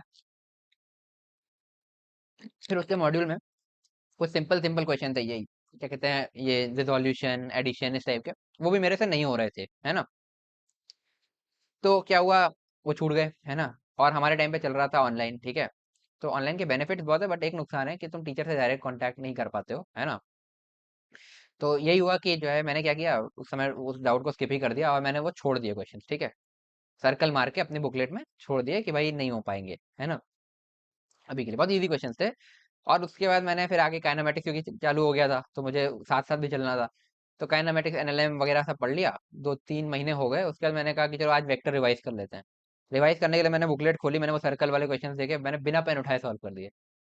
तो बेसिकली मैंने वेक्टर टच नहीं किया था उसके बाद 3 महीने, लेकिन वेक्टर का यूज आगे काइनेमेटिक्स एनएलएम बहुत आएगा। तो हो सकता है जो क्वेश्चन तुम्हें वेक्टर पढ़ते टाइम नहीं हुआ था ना, हो सकता है पहली बार है क्योंकि थोड़ा टाइम लग सकता है, और थोड़ा सा उससे वेल वर्स्ड हो जाओ और क्वेश्चन में उसका एप्लीकेशन देख लो, धीरे धीरे तुम उसमें बढ़ते जाओगे। इसीलिए कुछ बच्चे जो पूछते हैं ना कि लास्ट में एडवांस के लिए वन शॉट से कर सकते हो, भाई मैं as a teacher one shot में तुम्हें पूरा कंटेंट दे सकता हूँ, ठीक है, बट क्या वो तुम्हारे लिए हेल्पफुल होगा उस टाइम पे, ये बड़ा क्वेश्चन है ना। क्योंकि एडवांस का कंटेंट केवल ऐसा नहीं होता, उसको दिमाग में चलाना होता है, 3-4 महीने उसमें समय चाहिए कि वो दिमाग में चल रहा है ना, उससे तुम और डिफरेंट टाइप ऑफ क्वेश्चंस कर रहे हो, तुम्हारा एक्सपीरियंस बढ़ रहा है, ठीक है। हो सकता है तुमने काइनेमेटिक्स का कोई क्वेश्चन छोड़ा हो, बट उसका आइडिया तुम्हें जाके रोटेशन में लगे कि हाँ भाई ये क्वेश्चन काइनेमेटिक्स वाला ना ऐसे कर सकते थे। तो ऐसा कई बार होता है, काइनेमेटिक्स में तुमने डाउट मार्क करके छोड़ दिया, बट तुम्हारा धीरे धीरे एक्सपीरियंस फिजिक्स में इतना बड़ा, तुमने इतने सारे कॉन्सेप्ट सीखे, क्योंकि काइनेमेटिक्स का कॉन्सेप्ट एडवांस लेवल क्वेश्चंस में बीच में कहीं वर्क एनर्जी पावर में भी रख सकता है, और किसी इलेक्ट्रोस्टैटिक में भी अगर तुम 12th का साथ में पढ़ रहे होगे तो तुम्हें अगर ड्रॉपर हो तो तुम्हें पता होगा कि कितना यूज होता है काइनेमेटिक्स का, है ना। तो उससे तुम और धीरे धीरे रिफाइन होते हो, और फिर तुम अगर काइनेमेटिक्स की ही बुकलेट आकर के खोलोगे ना लास्ट में, आगे के 5-6 चैप्टर्स पढ़ने के बाद, तो जो क्वेश्चन तुमसे डाउटफुल था उसके बाद तुमने काइनेमेटिक्स एज अ चैप्टर नहीं छुआ है, लेकिन तुमने दूसरे चैप्टर्स में उसके क्वेश्चन इतने किए हैं कि अब तुमसे वो क्वेश्चन भी हो जाएगा। तो मतलब तुम कंटेंट को दिमाग में रख के चला रहे हो 3-4 महीने, तो वो दिमाग प्रोसेस करने के लिए वो चाहिए, और इसीलिए जिस जो अर्ली स्टार्ट करते हैं ना उनके पास ज्यादा टाइम हो जाता है, और इस चक्कर में, है ना, उतना ज्यादा तुम उस क्वेश्चन में चेंजेस कर करके अपने मन से चेंजेस बना करके देख सकते हो, है ना, ठीक है। तो यही है, इसलिए वो वन शॉट वाली सीरीज बेकार होती है, शुरू से अच्छे से पढ़ो। और अगर वन शॉट करना भी है तो भाई फिर जेई मेन के लिए कर सकते हो, जेई मेन में क्योंकि ज्यादा दिमाग घुमवाता नहीं है, वो स्टैंडर्ड टाइप के क्वेश्चन पूछता है, तो अगर कोई वन शॉट सीरीज उस तरीके की फोकस है तो तुम वो कर लो। अदरवाइज मैं तो यही बोलूंगा कि एडवांस लेवल कंटेंट करना तो जो पढ़ो अच्छे से पढ़ो, वरना मत पढ़ो। आगे बढ़ते हैं, तो ये हो गया तुम्हारा, इस तरीके से हम इसको रिजॉल्व कर सकते हैं थीटा एंगल पर, ये हो गया, ठीक है। अब चौथी चीज, है ना, अगर मेरे पास इस तरीके का वेक्टर है P bar equal to P X I cap plus P Y J cap plus P Z के कैप, है ना, ठीक है। तो इसका मैग्नीट्यूड क्या हो जाएगा भाई, simply under root of P X square. अब टू के लिए नहीं लिख रहा दोबारा से, वो अपने आप समझ जाना कि बस जेड को जीरो कर देंगे, ठीक है, इस तरीके से। पी कैप क्या होगा, जो इस डायरेक्शन में यूनिट वेक्टर होगा वो होगा पी एक्स आई कैप, या सीधे सीधे ऐसे लिख देता हूँ, mod of P, sorry, P bar upon mod of P. तो पी बार भी ऊपर लिखा है, मॉड ऑफ पी भी लिखा है, तो उससे तुम निकाल लोगे unit vector along this direction, ठीक है। और क्या पढ़ा हमने, है ना, यूनिट वेक्टर पढ़ लिया, ठीक है, ये रेजोल्यूशन सीख लिया, अच्छी बात है। फिर हमने डायरेक्शन कोसाइंस की बात करी कि ए वेक्टर है जो अल्फा विद एक्स एक्सिस बना रहा है, बीटा विद वाई एक्सिस बना रहा है, गामा विद जेड एक्सिस बना रहा है। तो हम इसको ऐसे लिख सकते हैं कि ए बार जो है तुम्हारा वो हो जाएगा ए cos alpha I cap plus A cos beta J cap plus A cos gamma के कैप। इसका मैंने तुम्हें प्रूफ दिखाई दिया, और cos alpha cos beta cos gamma तुम यहाँ से लिख सकते हो, ठीक है। ये एक्स कंपोनेंट है, ये वाई कंपोनेंट है, ये जेड कंपोनेंट है, यानी कि ये ए एक्स है, ये ए वाई है, ये ए जेड है। तो अगर मैं तुमसे यहाँ से ए एक्स लिखने को बोलूँ तो वो सिंपली हो जाएगा, सॉरी, कॉस अल्फा लिखने को बोलूँ तो वो सिंपली हो जाएगा ए बार अपॉन ए एक्स, है ना। सॉरी, क्या कर रहा हूँ मैं, ए एक्स तुम्हारा ए कॉस अल्फा होगा, ए एक्स तुम्हारा ए कॉस अल्फा होगा, तो कॉस अल्फा हो जाएगा तुम्हारा, एक मिनट, ए एक्स अपॉन ए, ठीक है, यानी कि ए बार का मैग्नीट्यूड है, ए लिखा है तो मतलब अपने आप ऑब्वियस है कि ए बार का मैग्नीट्यूड, मैं चाहे ये लिखूं चाहे ये लिखूं एक ही बात है, ठीक है, बट ये एक बात नहीं है, ये वेक्टर हो गया। तो ये हो गया तुम्हारा, ठीक है, ये अपन ने बात कर ली। फिर यहाँ पर हमने एक चीज देखी कि cos square alpha plus cos square beta plus cos square gamma is equal to 1।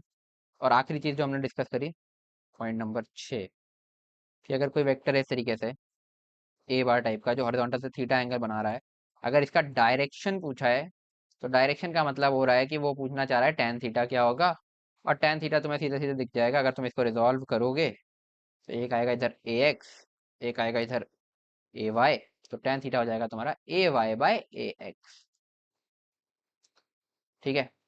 तो ये सारी चीज़ें मैंने तुम्हें एक बार शॉर्ट में समराइज कर दी फिर से कि क्या क्या देखा हमने, काफ़ी डिटेल में। एक एक चीज़ का मैंने तुम्हें प्रूफ देने की कोशिश करी है भाई, ताकि अच्छे से समझ में आए तुम्हें, ठीक है। क्योंकि मुझे अपने टाइम में थोड़ा थोड़ा इसको विजुलाइज करने में दिक्कत आ रही थी, विजुलाइजेशन पहले दिन से क्लियर होना चाहिए। और अभी भी तुम्हें डाउट है तो मेरे से फिर से पूछना, मैं फिर से बता दूंगा तुम्हें, टेलीग्राम ग्रुप पे वीडियो बना के दिखा दूंगा, ठीक है। कोई भी पॉइंट पे तुम्हें डाउट है तो तो टेलीग्राम ग्रुप पे जरूर पूछना। तो यार आगे बढ़ते हैं और अब थोड़े से क्वेश्चंस देख लेते हैं। हालांकि बहुत इजी टाइप के क्वेश्चंस हैं, तुम्हारे कॉन्सेप्ट को क्लियर करने के लिए ही है। ठीक है, स्टार्ट करते हैं। तो पहला क्वेश्चन ये तुम्हें दिख रहा होगा, a force of 30 newton is acting at an angle of 60 degrees with Y axis in X Y plane, determine the components of the force along X and Y axis. ठीक है भाई, कुछ नहीं, पहले एक्स वाई एक्सिस बना लेते हैं अपन, है ना। ये बन गया तुम्हारा वाई एक्सिस, ये बन गया तुम्हारा एक्स एक्सिस। अब इस पे तुमने एक फोर्स बना दिया भाई, ये रहा फोर्स, है ना, एफ इसको नाम दे देते हैं।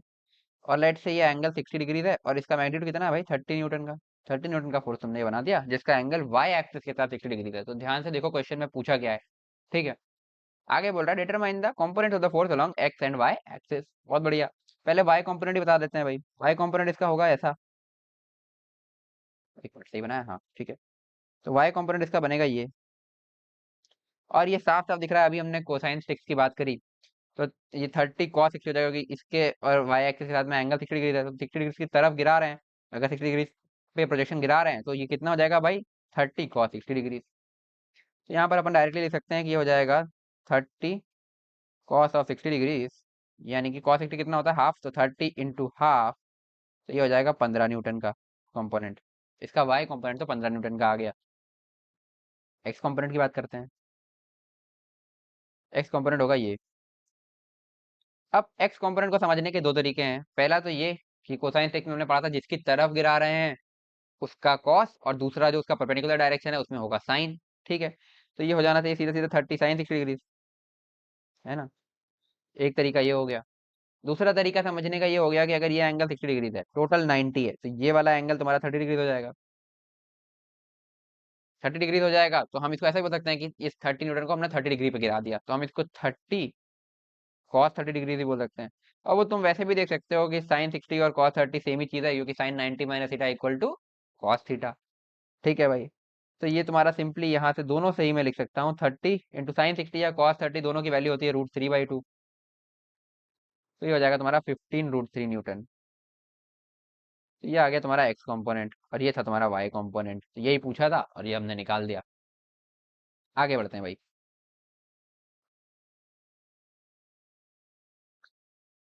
नेक्स्ट क्वेश्चन,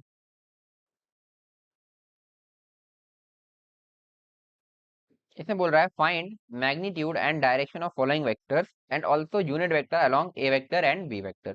तो ये दो वेक्टर्स तुम्हें गिवन है, ए वेक्टर बी वेक्टर। बोल रहा है इनका मैग्नीट्यूड बताओ एंड डायरेक्शन बताओ। ठीक है, और इसके अलावा यूनिट वेक्टर भी बताओ इस डायरेक्शन में क्या होगा। ठीक है, पहले पहला वाला करते हैं। तो मैग्नीट्यूड तो बहुत ईजी है भाई, अगर आई कैप जे कैप में दिया हुआ है तो मैग्नीट्यूड √3² प्लस 4² यही हो जाएगा। ठीक है, आई थिंक इसमें कोई डाउट होना ही नहीं चाहिए, ये हम लोग बात कर ही चुके हैं, है ना। क्योंकि आई कैप ऐसा कुछ बनेगा ना, ये 3 i cap 4 j cap, sorry 3 i cap 4 j cap, तो इसका रिजल्टेंट ऐसा आएगा, है ना। और उसमें अगर तुम देखो तो ये 3 है ये 4 है, तो ये हो जाएगा √3² प्लस 4²। ये हम बात भी कर चुके हैं कि आई cap J cap K cap में मैग्नीट्यूड कैसे लिखते हैं। और हमने 3 वाले की भी बात की है, जहाँ आई जे के तीनों होगा तो भी हम √x² plus y² plus z² कर देते थे, वही करना है। तो ये तो बहुत ही इजी क्वेश्चन हो गया भाई। तो ये हो जाएगा √9 प्लस 16, कराते हुए भी इसमें शर्म आ रही है भाई, क्योंकि बहुत आसान क्वेश्चन है, बट ये करना बहुत जरूरी है ना। ये नहीं करोगे तो तुम कॉम्प्लेक्स क्वेश्चन तक पहुंचोगे कैसे, है ना। ये तो बेसिक है, और ये तुम्हें हर क्वेश्चन में करना है। अभी हम लिख रहे हैं, इसको तुम्हें ओरल करना चाहिए, और आगे तुम ओरल ही करोगे इसको। ठीक है, ये अभी क्योंकि स्टार्टिंग है तो एक पहली बार तो लिख ही लेते हैं। ठीक है, बहुत सारी चीजें तुम्हारे सिलेबस में ऐसी आएगी जो तुम अभी लिख लिख के कर रहे हो, बट हो सकता है तुम आगे ओरल करते जाओ, और यहीं से थोड़ा सा डिफरेंस क्रिएट होता है। कई लोग बहुत सारी चीजें ओरल कर ले जाते हैं, कई लोग कुछ हर चीज लिख लिख के करते हैं। तो वो तुम्हारा स्टाइल है, देखो ऐसा नहीं है कि जो हर चीज ओरल कर जा रहा है वो बहुत सही करेगा, है ना। तुम्हारा स्टाइल है, बस गलत नहीं होना चाहिए। अगर तुम जेई एडवांस की तैयारी कर रहे हो तो बस ट्राई करो कि गलती ना हो। ठीक है, भले टाइम लगे, क्योंकि टाइम वहां पर बहुत मिलेगा। मेरे पेपर के दौरान तो सेकंड पेपर में लोग मतलब 1 घंटे पेपर करने के बाद बैठ गए थे कि भाई अब कुछ आ नहीं रहा, छोड़ दो, हमें नहीं करना, जाने दो। तो वो स्थिति हो जाती है। तो उस केस में तुम खुद ही समझ सकते हो कि भाई बस तुम्हें करना आना चाहिए क्वेश्चन, भले तुम्हारा मेथड कितना ही लेंदी हो, बस करते रहो पेशेंस से बैठ करके। तो वो है। तो ये हो जाएगा √25, तो सिंपल हो जाएगा तुम्हारा 5 इसका मैग्नीट्यूड। चलो ये क्वेश्चन सॉल्व हो गया। सेकंड पार्ट इसमें बोल रहा है डायरेक्शन। डायरेक्शन मैंने तुम्हें बताया था, डायरेक्शन के लिए हम क्या कहते हैं कि हमें निकालना है इसका बेसिकली tan थीटा। जो ये है ना, यहाँ पे इसी फिगर में देख लो, ये है एक्स पे कंपोनेंट, ये है वाई कंपोनेंट, ये हो गया थीटा। तो ये वेक्टर जो है अपना रिजल्टेंट वेक्टर ए वेक्टर, ये ए वेक्टर एक्स एक्सिस के साथ कितना एंगल बना रहा है, दैट इज द डायरेक्शन। तो tan थीटा सिंपली हो जाएगा तुम्हारा 4/3, है ना। तो मैं कह रहा था कि अगर tan थीटा 4/3 है, तो ये तुम्हें ट्राइंगल, एक और स्टैंडर्ड ट्राइंगल है ये, ठीक है, क्योंकि इसका कॉस साइन बहुत यूज में आता है इस तरीके का। अगर इस तरीके का अपने पास एक ट्राइंगल है जिसका लेट से ये परपेंडिकुलर है 4, बेस है 3 और हाइपोटेनस 5 होएगा ही, हमने यहाँ पे ऊपर देख ही लिया। तो इस तरीके वाले उसमें एंगल में एक एंगल होता है 37 डिग्रीज का और एक होता है 53 डिग्रीज का। ये तुम्हें रटना पड़ेगा क्योंकि ये ट्राइंगल तुम्हें बहुत यूज में आता है, साइन 37, साइन 53 और इस तरीके का, जैसे अब ये tan 4/3 आ गया, है ना। तो एक 37 होता है, एक 53। अब तुम ये सोचो कि तुम ये कैसे याद करोगे कि 37 कौन सा है, 53 कौन सा है ना। तो ध्यान से देखो, इसमें हाइट है 4, है ना। और क्या कहते हैं, अगर यहाँ पर 4 होता, यहाँ पर 3 होता, तो हाइट होती 3, है ना। तो 3 हाइट होती तो एंगल क्या होता, कम होता। हाइट 4 है तो एंगल ज्यादा, तो ज्यादा वाला एंगल तब होगा जब सामने 4 है ना। तो जब सामने 4 है तो ज्यादा वाला एंगल होगा, ज्यादा वाला एंगल कितना है, 53 डिग्री। तो ये एंगल होना चाहिए 53 डिग्री, और ये वाला फिर ऑटोमेटिकली 37 डिग्री हो ही गया। तो ये फिगर तुम्हारे दिमाग में छपा होना चाहिए, ठीक है, क्योंकि ये बहुत यूज में आता है। तो यहीं से देखिए यार, tan थीटा 4/3 किसके लिए होता है, थीटा इक्वल टू 53 डिग्री के लिए। यही तुम्हारा आंसर हो जाएगा। चलो भाई, और क्या बोल रहा है, unit vector along this direction, ठीक है, यूनिट वेक्टर निकालते हैं अब, थर्ड पार्ट, है ना। तो यूनिट वेक्टर में क्या करना होता है अपने को, ए वेक्टर से मुझे ए वेक्टर के मॉड को डिवाइड करना पड़ेगा, दैट इज ए कैप। ये ए कैप अपने को चाहिए, तो ए कैप लिखते हैं अब। ए वेक्टर क्या है भाई अपना, यहाँ से लिखो 3i cap plus 4j cap. तो ये हो जाएगा 3i cap plus 4j cap upon, magnitude क्या है इसका भाई, कहाँ गया, ये अपन ने निकाला था 5। तो ये हो जाएगा तुम्हारा 3/5 i कैप, हाँ, प्लस 4/5 j कैप। ये हो जाएगा तुम्हारा answer, unit vector along this direction. और तुम चेक भी कर सकते हो, इसका मैग्नीट्यूड जो है 1 ही आएगा, ठीक है। ओके, चलो, ये हो गया। सेकंड क्वेश्चन, बी वेक्टर दिया है तुम्हारा √3i cap minus J cap, ठीक है, चलो देखते हैं इसको। Second part, B vector is equals to √3i cap minus J cap. तो ये वेक्टर कैसा दिखेगा, पहली बात, इसका एक्स कंपोनेंट है ये √3, और वाई कंपोनेंट है ये -1 का, मतलब Y component minus J cap दिया हुआ है ना।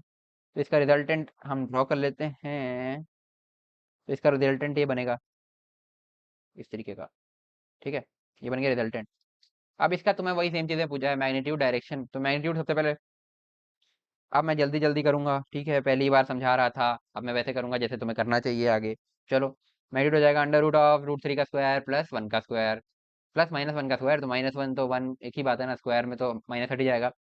√3 का स्क्वायर हो जाएगा 3 और -1 का स्क्वायर हो जाएगा 1। तो ये हो जाएगा √4 यानी कि 2, ठीक है। तो ये आ गया मैग्नीट्यूड। अब आते हैं डायरेक्शन पर। डायरेक्शन होगी तुम्हारी tan थीटा। थीटा बेसिकली ये वाला एंगल है अब की बार, है ना।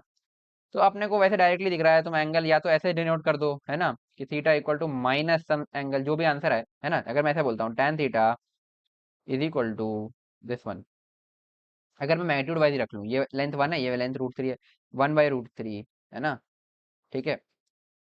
तो आंसर आएगा theta equal to, tan theta 1/√3 किसके लिए होता है, 30 डिग्रीज के लिए, है ना।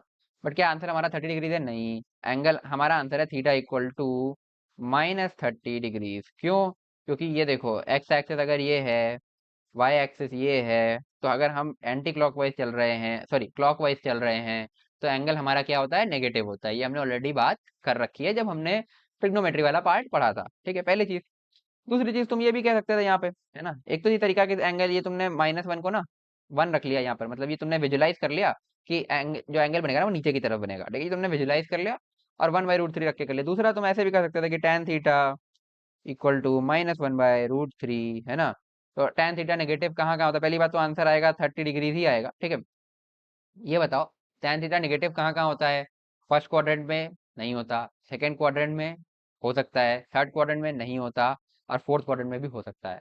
तो अब इसमें बात ये आती है कि जो तुम्हारा थर्ड क्वाड्रेंट है ना, सॉरी सेकंड क्वाड्रेंट है, जहाँ पर हो सकता है वहां पर एक ऑब्ट्यूज एंगल बनाएगा। बट ऑब्ट्यूज एंगल यहाँ पर नहीं होगा, ठीक है, दिख रहा है अपने आप। तो ये चीजों में जाने से अच्छा है कि तुम्हारे पास यहाँ से दो आंसर लग रहे थे, आंसर यहाँ से भी -30 डिग्री ही आएगा। बट बेटर है कि तुम इस तरीके से विजुलाइज कर लो, और फिर ये ट्राइंगल बना लो सीधा सीधा सिंपल 1 रूट से इस तरीके का। तो ये तुम एंगल लिख लोगे ये वाला इस ट्राइंगल में, और उसके बाद प्लस माइनस अपने हिसाब से एडजस्ट कर लो भाई, है ना। इस तरीके से डायरेक्शन बता सकते हो। खैर डायरेक्शन पूछने वाले क्वेश्चन आते नहीं है, ये तुम्हारे कॉन्सेप्चुअल क्लैरिटी के लिए है बस। मैग्नीट्यूड हो गया, डायरेक्शन हो गया, अब आएंगे यूनिट वेक्टर पर। अब यहाँ पर एक चीज मैं तुम्हें बता रहा हूँ, वेक्टर क्या था हमारा, √3 आई कैप माइनस जे कैप। तो मैं क्या करता हूँ ना, इसमें टाइम बचाने के लिए, ये आई कैप जे कैप बार बार लिखने में मजा नहीं आता, तो मैं इसको ऐसे लिखता हूँ √3 - 1। इसका मतलब यही है, ठीक है। इससे क्या होता है, बहुत टाइम बचता है ना। तुम यही एडवांस में जगह भी बचा पाओगे रफ शीट में, और टाइम भी बचा पाओगे। तो इसलिए ये बेटर मेथड है, ठीक है। अब तुम इसको √3 - 1, बाकी मैं ये प्रेफर करता हूँ, तुम ना चाहो तो तुम ऐसे आई कैप जे कैप लिख करके भी कर सकते हो, जैसे हमने पिछला क्वेश्चन किया था। अब इसमें मैं तुम्हें बताता हूँ क्या करूंगा मैं सीधे सीधे। मैग्नीट्यूड क्या था भाई, अभी अपन ने निकाला, तो आंसर होगा B cap equal to B bar upon mod of B. तो बी बार को मैं लिखूंगा ऐसे √3 - 1, और मॉड क्या था बी का जो हमने ऊपर निकाला 2। तो मेरा आंसर हो जाएगा √3/2 -1/2, है ना। ये इस तरीके से मैंने लिख दिया, बाकी इसका मतलब ये है कि √3/2 आई कैप -1/2 जे कैप। मतलब ये है, बट तुम ये तरीका ये नोटेशन यूज कर सकते हो जल्दी जल्दी करने के लिए, मतलब एज कोऑर्डिनेट्स इसको तुम लिख सकते हो। बट कंफ्यूज मत होना, ये स्टैंडर्ड मेथड नहीं है, ये मेरा शॉर्टकट है जो मैं अपने टाइम पे यूज करता था। तुम्हारी इच्छा है कि तुम ये यूज करना चाहो या तुम स्टैंडर्ड आई जे बार बार लिखना चाहते हो, जो तुम्हारा मन, ठीक है। आगे बढ़ते हैं भाई, नेक्स्ट क्वेश्चन। पूरा आ नहीं पाएगा एक पेज पे ये, चलो देख लो। Find the components of the vectors shown in following figures along X and Y axis. तो इसमें कुछ वेक्टर्स बने हैं, ऑरेंज कलर से मैंने वेक्टर्स बनाए हैं, उनका तुम्हें एक्स एंड वाई एक्सिस के अलोंग कंपोनेंट बताना है, ठीक है। Each A B C and D in, और इन सब का मैग्नीट्यूड जो है वो 10 यूनिट है, ठीक है। मतलब इन सब का मैग्नीट्यूड 10 यूनिट है जितने भी हैं, चलो देखते हैं। तो पहले वेक्टर से स्टार्ट करते हैं, इसका देखो यहाँ पर एक्स कंपोनेंट बनेगा ये कितना बनेगा, ए कॉस 30 डिग्रीज, यानी कि 10 cos 30 डिग्रीज, है ना। cos 30 होता है √3/2, यानी कि 5√3 बोल सकता हूँ मैं, है ना। और y कंपोनेंट क्या बनेगा ये, तो y कंपोनेंट बनेगा 10 sin 30 डिग्रीज, यानी कि 10/2 sin 30 होता है हाफ, तो ये हो जाएगा सीधा सीधा 5। मैं सीधे लिख रहा हूँ, ठीक है, बार बार नहीं लिख रहा। इसको देखो भाई, इसका y कंपोनेंट बनेगा, मैग्नीट्यूड है 10, और दिख भी रहा है पॉजिटिव ही है, cos 30 डिग्री, तो 10 cos 30 कितना होगा 5√3, तो 5√3 बनेगा। और इसका जो x कंपोनेंट बनेगा वो बनेगा ये कितना बनेगा 10 sin 30, यानी कि 5 का मैग्नीट्यूड 5 होगा, बट कंपोनेंट होगा -5, क्योंकि दिख भी रहा होगा तुम्हें ये -x डायरेक्शन में दिख रहा है, ठीक है। ये बन गया। इसके कंपोनेंट लोगे तो दोनों ही अब की बार माइनस में दिख रहे होंगे तुम्हें, x भी माइनस में आ रहा है और y भी माइनस में आ रहा है। x की वैल्यू क्या होगी 10 cos 60, यानी कि 10 × ½ यानी कि ये बनेगा -5, और ये बनेगा -5√3, 10 sin 60 डिग्री। और इस वाले में तुम्हें दिख रहा होगा कि x कंपोनेंट पॉजिटिव आ रहा है, और y कंपोनेंट तुम्हारा नेगेटिव आ रहा है। x कंपोनेंट का वैल्यू कितना होगा 10 cos 45 डिग्री, यानी कि 10/√2, यानी कि 5√2, है ना। और इसका कितना होगा, ये होगा 10 sin 45 डिग्री, तो वो भी 1/√2 ही होता है sin 45 भी, तो ये भी 5√2 ही बनेगा, बट ये नेगेटिव बनेगा, है ना। तो अब मैं आंसर एक जगह का लिखना चाहूँ तो फर्स्ट का आंसर है ना, ऐसे लिख देता हूँ एक्स और वाई, सेकेंड, ठीक है, थर्ड एंड फोर्थ। तो फर्स्ट का तुम्हें दिख रहा है एक्स कंपोनेंट आया 5√3, वाई कंपोनेंट आया 5√3 5। सेकेंड का तुम्हें आंसर दिख रहा है, वैसे इसमें आगे स्क्वायर वो यूनिट्स लगा लेना, मतलब 5√3 यूनिट्स ऐसे लिखना चाहिए मेरे को, बट ठीक है वही ऑब्वियस है। सेकेंड वाला एक्स कंपोनेंट आया -5, वाई कंपोनेंट आया 5√3, -5 5√3। इस क्वेश्चन का उद्देश्य तुम्हें यही था समझाना कि कहाँ नेगेटिव कंपोनेंट आ रहा है, कहाँ पॉजिटिव कंपोनेंट आ रहा है। ये डायरेक्शन इसने जो स्पेसिफाई करी है उसके हिसाब से, ठीक है, क्योंकि वेक्टर्स हैं। अगर मैं इसको 5√3 और 5 बोल दूं ना तो वो गलत हो जाएगा, क्योंकि उसका मतलब ये है कि वेक्टर कुछ ऐसा है जिसका y कंपोनेंट 5√3 और ये x कंपोनेंट 5 है, तो वो इस तरह के वेक्टर का हो जाएगा, ना कि ये। तो वो डिफरेंट हो जाएगा, तो ध्यान रखो कहाँ प्लस है कहाँ माइनस है। और प्लस और माइनस का अपना अपना अलग अलग मीनिंग है, सेम नहीं मान सकते, ये नहीं बोल सकते कि इसको 5 बोल दो कंपोनेंट को, ये -5 ही बोला जाएगा। थर्ड वाला -5 और -5√3 दिख रहा है, और फोर्थ वाला 5√2 और -5√2। ये है तुम्हारा आंसर। सिंपल। आगे बढ़ते हैं, नेक्स्ट क्वेश्चन। चलो, अच्छा क्वेश्चन। ये भी कॉन्सेप्ट हमने आज ही पढ़ा है। एक बार तुम ट्राई करो, फिर मैं बताता हूँ।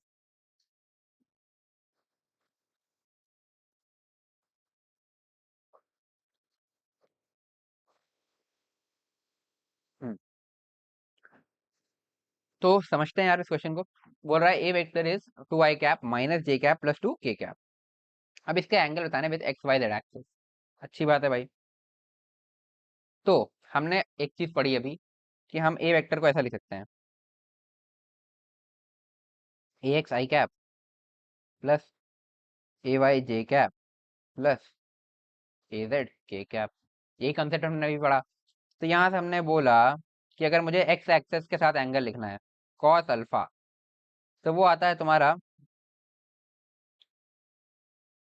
सॉरी, एक मिनट, हाँ। और इसको मैं ऐसे लिख सकता हूँ, a bar is equal to a bar cos alpha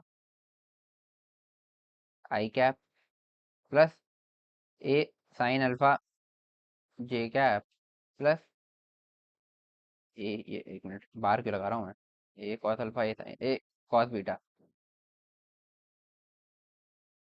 और ए कॉस गामा के कैप, ऐसा लिख सकता हूँ। तो यहाँ से मैं लिख सकता हूँ ए एक्स जो है वो ए कॉस अल्फा, ये सारा हम थ्योरी में भी डिस्कस कर चुके हैं। तो कॉस अल्फा की वैल्यू आ जाएगी यहाँ से ए एक्स अपॉन ए। मैं चाहता तो सीधे ये लिख सकता था, बट चलो मैंने एक बार फिर से बता दिया, ठीक है। तो ये कितना आएगा, ठीक है, ये आएगा। ऐसे ही कॉस बीटा तुम्हारा आएगा ए वाई अपॉन ए, और कॉस गामा तुम्हारा आएगा ए जेड अपॉन ए। इन सब में ही तुम्हारे पास तुम्हें क्या क्या चाहिए, ए एक्स चाहिए, ए वाई चाहिए, ए जेड चाहिए और ए चाहिए, ठीक है। तो देखो ए एक्स ये रहा, ए वाई ये रहा, ए जेड ये रहा, ए निकालना बाकी है, यानी कि मैग्नीट्यूड ऑफ ए वेक्टर। वो कितना होगा भाई, अंडर रूट ऑफ 2 का स्क्वायर प्लस माइनस 1 का स्क्वायर प्लस 2 का स्क्वायर। इसको करेंगे तो ये आएगा अंडर रूट ऑफ 4 + 1 + 4, यानी कि अंडर रूट 9, यानी कि 3, ठीक है। ए भी आ गया अपने पास। तो अब एक एक करके लिख लेते हैं भाई। कॉस अल्फा आएगा तुम्हारा ए x upon a. A x क्या है भाई, ए एक्स की वैल्यू है 2 और ए है 3, तो 2/3 आ जाएगा। तो यहाँ से हम बोल सकते हैं alpha equal to cos inverse of 2/3। इस तरीके से एंगल मेंशन किया जाता है। अब ये इनवर्स से अगर तुम कंफ्यूज हो रहे हो, तो ये इनवर्स ट्रिग्नोमेट्रिक फंक्शन में तुम्हें पढ़ाया जाएगा, ठीक है। बाकी तुम ऐसे जान सकते हो कि अगर कॉस अल्फा 2/3 आया तो अल्फा को तुम कॉस इनवर्स 2/3 बोल सकते हो। टेन अल्फा 2/3 आया तो अल्फा को तुम टेन इनवर्स 2/3 बोल सकते हो। अब ये इनवर्स होता क्या है, ये तुम्हें मैथ्स के टीचर बताएंगे आईटीएफ चैप्टर के अंदर। चलो, अभी तुम बस इस तरीके से एंगल लिखना सीख सकते हो कि इस तरीके से बोला जाता है। मैं तुम्हें एक अगर मोटा मोटा मीनिंग बताना चाहूँ, तो कॉस इनवर्स 2/3 का मतलब होता है कि ऐसा एंगल जिसका कॉस 2/3 आएगा, ठीक है। कॉस बीटा की बात करते हैं। कॉस बीटा तुम्हारा आएगा a y upon a. A y क्या है भाई, -1, ठीक है, -1/3। Beta equal to cos inverse of -1/3। Cos gamma की बात करेंगे, a z upon a. A z is 2, क्योंकि 2 के क्या पे दिख रहा है, 2/3। तो gamma is equal to cos inverse of 2/3। Simple. ऐसे ही करते हैं, मतलब हर टाइप का क्वेश्चन मैं तुम्हें करा दे रहा हूँ। बाकी खुद से प्रैक्टिस बहुत ज़रूरी है भाई, अगर नहीं करोगे तो फिर सारे कंसेप्ट उड़ जाएंगे। और स्टार्टिंग से ही हैबिट बना के रखो, तुम्हारी तो अभी प्रिपरेशन स्टार्ट ही हो रही है। तुम्हें 12th के एंड तक ऐसी हैबिट बना के रखनी है कि भाई लेक्चर के साथ साथ ही जो जो टॉपिक पढ़े उसके क्वेश्चंस खुद से कर लो अपने आप एक बार, ठीक है। ताकि हाथ चलाना तुम्हारा स्टार्ट हो जाए, हाथ चलाना आ जाए तुम्हें, क्योंकि वहां पर हाथ तुम्हें ही चलाना है, टीचर को नहीं चलाना है। तो अच्छे से समझो, जितना अच्छे से समझोगे उतने इजीली तुम क्वेश्चन को कर पाओगे। लेकिन अगर तुम समझने के बाद क्वेश्चन करोगे ही नहीं, तो फिर कोई मतलब नहीं रह जाएगा, ठीक है। आगे बढ़ते हैं।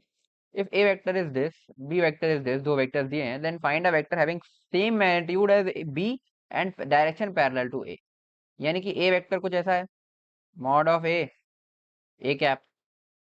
बी वेक्टर कुछ ऐसा है, मॉड ऑफ बी कैप। हमें अब एक सी वेक्टर चाहिए जिसका मैग्नीट्यूड तो वो हो जो बी वेक्टर का है, यानी कि मॉड ऑफ बी हो, है ना, और डायरेक्शन वो हो जो ए वेक्टर की है। पैरेलल मतलब सेम डायरेक्शन भाई, ए कैप। तो अपने को ऐसा वेक्टर चाहिए। तो हमें निकालना क्या पड़ेगा, बी का मॉड और ए का यूनिट वेक्टर। तो पहले बी का मॉड निकाल लेते हैं। तो वो होगा क्या, देख लेना, √7 का स्क्वायर + 24 का स्क्वायर। है ना। इसको सॉल्व करोगे तो ये आ जाएगा अंडर रूट ऑफ 49 प्लस 576, है ना, 24 का स्क्वायर। ये हो जाएगा अंडर रूट ऑफ 625, जो कि होता है 25 का स्क्वायर, तो ये आ जाएगा 25।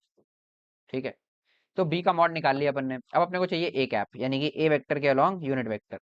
तो वो होगा ए बार अपॉन मॉड ऑफ ए बार। ठीक है। तो पहले मॉड ऑफ ए निकालते हैं।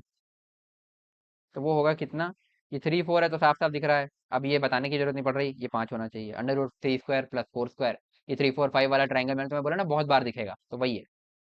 तो ए कैप लिखते हैं। ए कैप हो जाएगा कितना, 3/5 4/5, ऐसा 3/5 4/5। ये समझ रहे हो ना, आई और जे के फॉर्म में आई कैप जे कैप लिखना चाहिए, बट शॉर्टकट मैंने तुम्हें बताया था, है ना। तो हमारा आंसर क्या होगा, आंसर होगा हमारा c vector equal to B bar का मॉड इंटू ए कैप। तो बी बार का मॉड क्या है भाई अपना 25, और ए कैप क्या है 3/5 4/5, है ना। तो ये हो जाएगा सिंपली, इसको मल्टीप्लाई करोगे 5 5 25, ये हो जाएगा 15 कॉमा 5 5 25 20।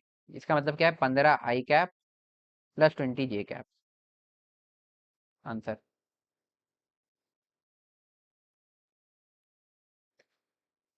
ठीक है। आई होप इसमें कोई डाउट नहीं होना चाहिए। अब आगे बढ़ते हैं।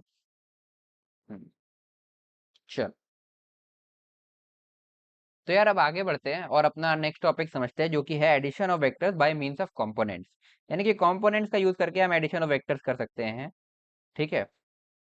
जैसे अभी हमने एडिशन ऑफ वेक्टर्स अभी तक तुम कैसे करते आ रहे हो, है ना, ट्राइंगल लॉ पैरेललोग्राम लॉ, वही चीजें जो हमने फॉर्मूला पढ़ा वहां से हमने मतलब सारा डेरिवेशन वगैरह ऑलरेडी कर चुके हैं। उससे हमने दो वेक्टर और उनके बीच का एंगल पता है, तो हम उनका रिजल्टेंट डायरेक्टली लिख सकते हैं। फॉर्मूला हमने पढ़ा under root of A square plus B square plus 2ab cos of theta. ठीक है। ये सारा हमने पढ़ा। But by means of components ये काम हमारा और आसान हो जाता है, और जनरली जो सबसे प्रैक्टिकल अप्रोच है जो तुम आगे क्वेश्चंस में फॉलो करने वाले हो ज्यादातर, वो यही वाली है। क्योंकि जनरली तुम्हें क्या रिजॉल्व करना होता है, सबसे ज्यादा तुम्हें फोर्सेस रिजॉल्व करनी पड़ेंगी। लॉज ऑफ मोशन में तुम देखोगे, तो उसमें कोई भी ऐसा नहीं करता भाई कि, क्योंकि ऐसा होता है ना कि वहां पे दो फोर्स नहीं, वहां पर पांच फोर्स भी हो सकती है। और पांच फोर्सेस को अगर तुम्हें रिजॉल्व करके पांच फोर्सेस का तुम्हें रिजल्टेंट लिखना है, तो तुम ऐसे नहीं कर सकते ना कि पहले दो का रिजल्टेंट लिखा फिर उसके बाद या तो तुम वहां बैठ के पैरेललोग्राम या अपना पॉलीगन बनाने बैठ जाओ। वो पॉसिबिलिटी तो है नहीं, है ना। दूसरा, वहां पर तुम ये नहीं कर सकते पहले दो का रिजल्टेंट लिखा, क्योंकि वो जो फॉर्मूला है वो हमने दो के रिजल्टेंट के लिए लिखा है, जो पैरेललोग्राम से लिखा है, under root of A square plus B square plus 2ab cos theta. फिर उसके बाद वो रिजल्टेंट आया, उसका तीसरे के साथ रिजल्टेंट लिखा, फिर उस जो तीन का रिजल्टेंट वाला आ गया उसका चौथे के साथ रिजल्टेंट लिखा। ये करोगे तो बहुत टाइम लग जाएगा। तो एक सबसे कन्वीनियंट और सबसे बढ़िया अप्रोच होती है कि कोई एक एक्स वाई एक्सेस मान लो, उसके अलोंग सारे वेक्टर्स को रिजॉल्व कर लो। ठीक है। और फिर उनको इंडिविजुअली ऐड कर लो बाय मीन्स ऑफ कंपोनेंट्स। वो कैसे करेंगे अभी तुम देखो, addition of vectors by means of components.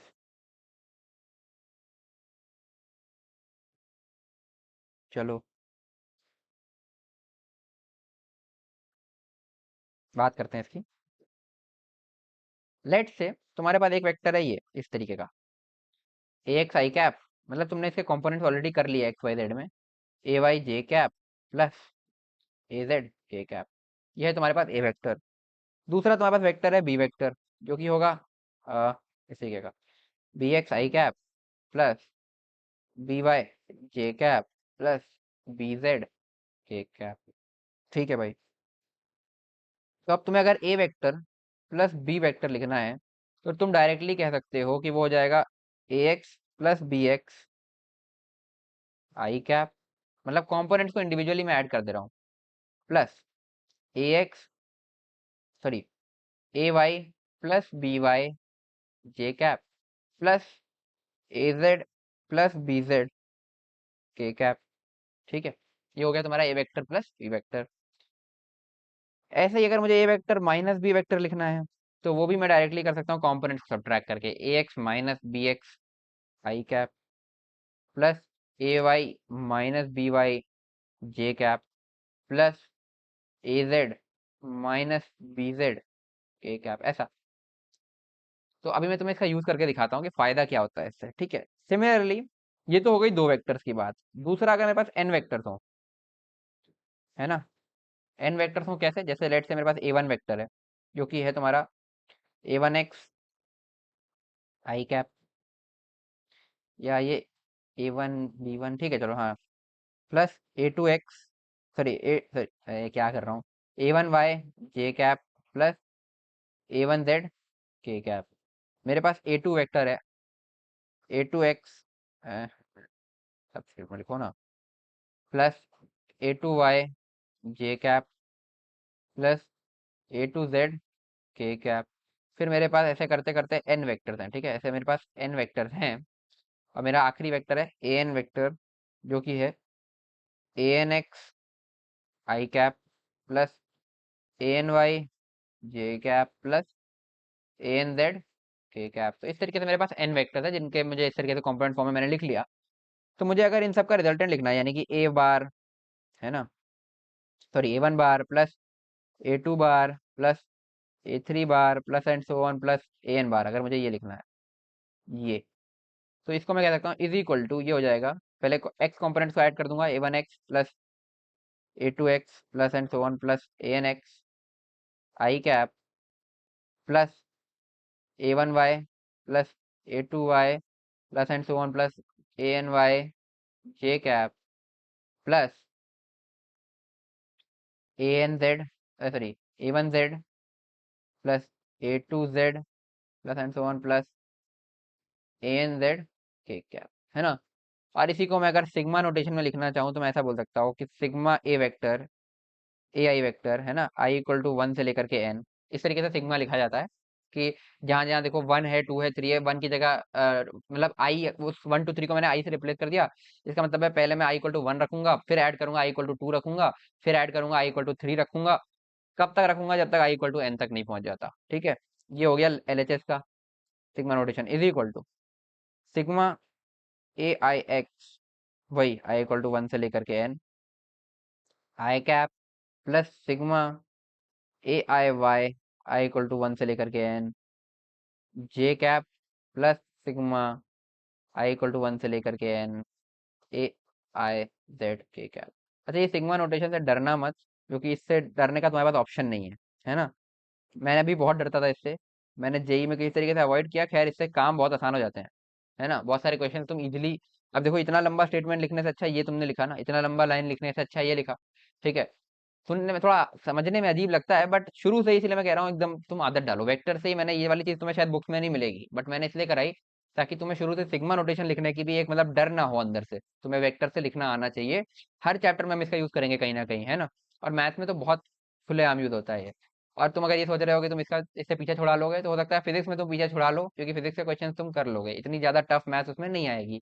But maths के क्वेश्चन में इसका यूज आता है, वहां दिक्कत आएगी, ठीक है। उसके बाद तुम आईआईटी में जाओगे, वहां पर हर कोर्स में तुम्हें मिल जाएगा ये घूमता फिरता, तो इससे तुम भाग नहीं सकते। तो जितना जल्दी तुम इसको दोस्त बना लो उतना अच्छा है, वरना तुम्हें ही दिक्कत आएगी, ठीक है। तो इस तरीके से अपन इसको लिख सकते हैं। चलो भाई, है ना, आगे बढ़ते हैं, नेक्स्ट पॉइंट।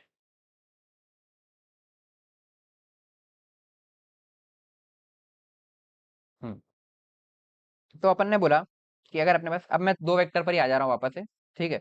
कुछ इस टाइप का है, a x I cap plus A y J cap plus a z के कैप, और बी वेक्टर है हमारे पास इस तरीके का, बी एक्स आई कैप प्लस बी वाई, ये जान रहे हो ना, इनके कंपोनेंट है b x b y b z, x Y z के अलोंग। तो हम mod of a vector plus b vector लिख सकते हैं। वो क्या होगा, a vector plus b vector, जो अभी हमने ऊपर लिखा, अपॉन, सॉरी एक मिनट, mod of, sorry mod of a vector plus b vector क्या होगा। तो अभी हमने a vector plus b vector ऊपर लिखा है, कहाँ गया यार, ये वाला, है ना। तो बस ये आए, ये खुद अपने आप में एक वेक्टर बन गया। तो बस क्या करना है, under root of x square plus y square plus z square. तो एक्स क्या है, ये वाई क्या है, ये जेड क्या है, ये। तो हम लोग लिख सकते हैं इसको, अंडर रूट ऑफ एक्स मतलब ए एक्स प्लस बी एक्स था, है ना, का स्क्वायर प्लस ए वाई प्लस बी वाई का square plus a Z plus B Z का स्क्वायर। इस तरीके से ये लिख सकते हो। यहीं से अगर मैं तुमसे पूछूं कि ए प्लस बी वेक्टर जो बना, इसके डायरेक्शन में यूनिट वेक्टर लिख दो, है ना, यूनिट वेक्टर इसके डायरेक्शन में लिख दो, unit vector along this direction. यानी कि अगर इसको मैं सी बार बोल रहा हूँ तो सी कैप लिखना है मेरे को। तो सी कैप क्या हो जाएगा, simply a vector plus b vector upon mod of a vector plus b vector. दोनों हमने ऊपर से लिख लिए हैं, तो इस तरीके से तुम ये भी लिख सकते हो। हाँ, आते हैं एक एग्जाम्पल के ऊपर जिससे तुम्हें इसका बेनिफिट समझ में आएगा। पहले मैं एक काम करता हूँ, एक सिंपल एग्जांपल लेता हूँ, ठीक है। लेट से ये एक ज़मीन है। इस फ्लोर पर ना एक ये ब्लॉक रखा हुआ है,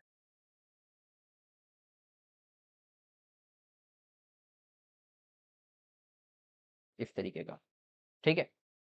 ये एक ब्लॉक है, इसका कुछ मास है, लेट से मैं मान लेता हूँ मास है इसका कुछ 10 kg का।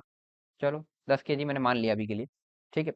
अब इस पर मैंने क्या किया ना, दो फोर्सेस लगाना शुरू किया। एक फोर्स ऐसा लगेगा, ध्यान से देखना, F1 बार, इसका मैग्नीट्यूड है 10 न्यूटन का, है ना। और इसका डायरेक्शन मैं ऐसे दिखा रहा हूँ कि हॉरिजॉन्टल से ये एंगल बना रहा है कितना, 60 डिग्रीज का। डन। सेकेंड फोर्स मैं इस पे लगा रहा हूँ कुछ इस तरीके की, ध्यान से देखना, ये रही मॉड ऑफ F2 बार, इसमें हम लिख लेंगे, ये हो जाएगा 20 न्यूटन। 20 न्यूटन का फोर्स लगा दिया, और ये एंगल मैंने कर दिया 30 डिग्रीज, ठीक है। और पता है, लेट से अभी मैं एज्यूम कर रहा हूँ कि इस ब्लॉक पर यही दोनों फोर्सेस एक्ट कर रहा है, ठीक है, यही दोनों फोर्सेस एक्ट कर रहे हैं।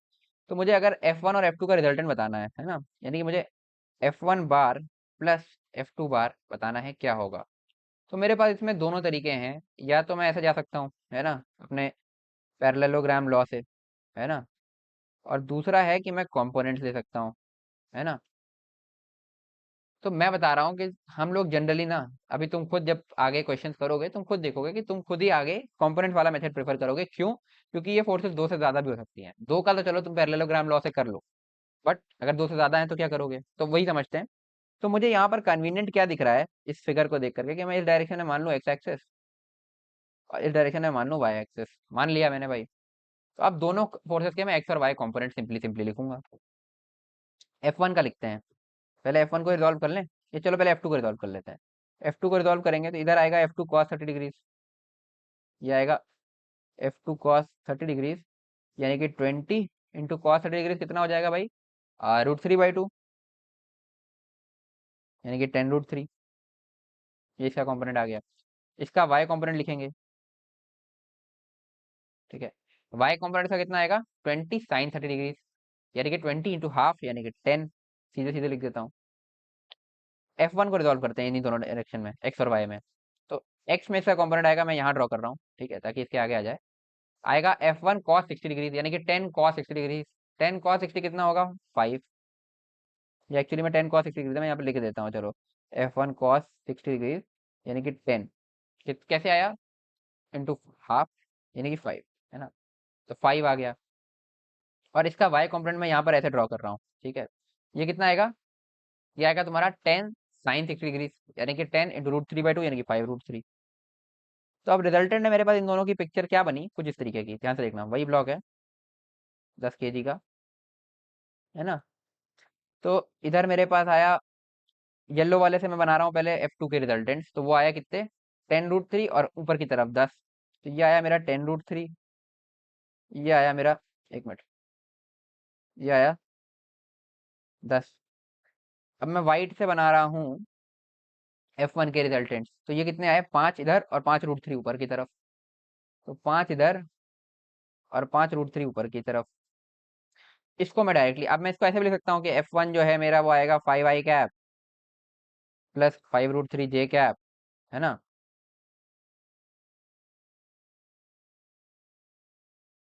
और F2 जो मेरा आएगा वो आएगा simply 10√3i cap plus 10j cap, है ना। और F1 प्लस F2 करूंगा मैं सिंपली, तो ये हो जाएगा 5 + 10√3, 5 + 10√3i cap plus 10 + 5√3 j cap. ये बन जाएगा, दिख रहा है ये, है ना। और वो वैसे भी दिख रहा है कि इन दोनों को हटा के मैं एक वेक्टर 5 + 10√3 का लगा सकता हूँ, और इधर 10 + 5√3 का एक लगा सकता हूँ, है ना। ये हो गया, ठीक है। तो इसको मैंने एक्स और वाई डायरेक्शन में नेट नेट ऐड कर दिया, तो ये मेरा आ गया। अब इसका रिजल्टेंट का मुझे अगर मैग्नीट्यूड लिखना है, तो मैग्नीट्यूड क्या बनेगा भाई, वो कुछ फोर्स कुछ ऐसा बनेगा, है ना। ये बनेगा F1 + F2। तो F1 + F2 का मैग्नीट्यूड क्या होगा, ये वेक्टर लिखा हुआ है, तो F1 + F2 का जो मैग्नीट्यूड बनेगा वो बनेगा अंडर रूट ऑफ इसका स्क्वायर 5 + 10√3 का स्क्वायर प्लस 10 + 5√3 का स्क्वायर। ये बनेगा भाई, है ना। सॉल्व करते हैं, ये बनेगा a² + b² + 2ab। तो लिखते हैं, तो ये बनेगा 25 प्लस 10√3 का स्क्वायर क्या बनेगा 100 × 3 300 प्लस 2ab, यानी कि 2 × 10√3 × 5, यानी कि 2 × 5 10 × 10 100√3 बनेगा ये, है ना। प्लस इधर वाले को खोलते हैं, 100 10 का स्क्वायर प्लस 5√3 का आएगा 25√3, 25 × 3 75 ऐसा, प्लस 2ab लिखोगे तो बनेगा 10 × 10√3 100√3। अगेन थोड़ा इसको सिंप्लीफाई कर लेते हैं, तो ये बनेगा 25 और 75 100, 200 और 200 और 300 500 हो गया, है ना। 500 प्लस 200√3। अब ये इसके आगे सवाल अपने आप, मतलब अभी अभी इसके आगे क्या सॉल्व करोगे, अंडर रूट के अंदर अंडर रूट आ गया, बट क्योंकि ये एग्जांपल मैंने अपने आप से बनाया था, ऐसा है, ठीक है। तो ये हुआ तुम्हारा तरीका, इस तरीके से तुम ये भी लिख सकते हो, बट इसकी जरूरत पड़ती नहीं जनरली। जनरली हम नेट फोर्स ऐसे ही लिख लेते हैं कि कंपोनेंट्स के वाइज लिखा और उसी में देख लिया। वो जब हम एनएलएम के क्वेश्चंस करेंगे ना तो तुम्हें ज्यादा क्लियर होगा। तो ये चीज हमें लिखनी पड़ती नहीं है जनरली, है ना, बट लिखनी पड़े तो वो भी कर सकते हो, ठीक है। चलो, ये हो गया। और अगर अभी इसी क्वेश्चन में मैं अपने पैरेललोग्राम लॉ से जाता तो मैं क्या करता, वो देखो, है ना। तो एक काम करता हूँ, मैं ये फिगर फिर से बना लेता हूँ नीचे।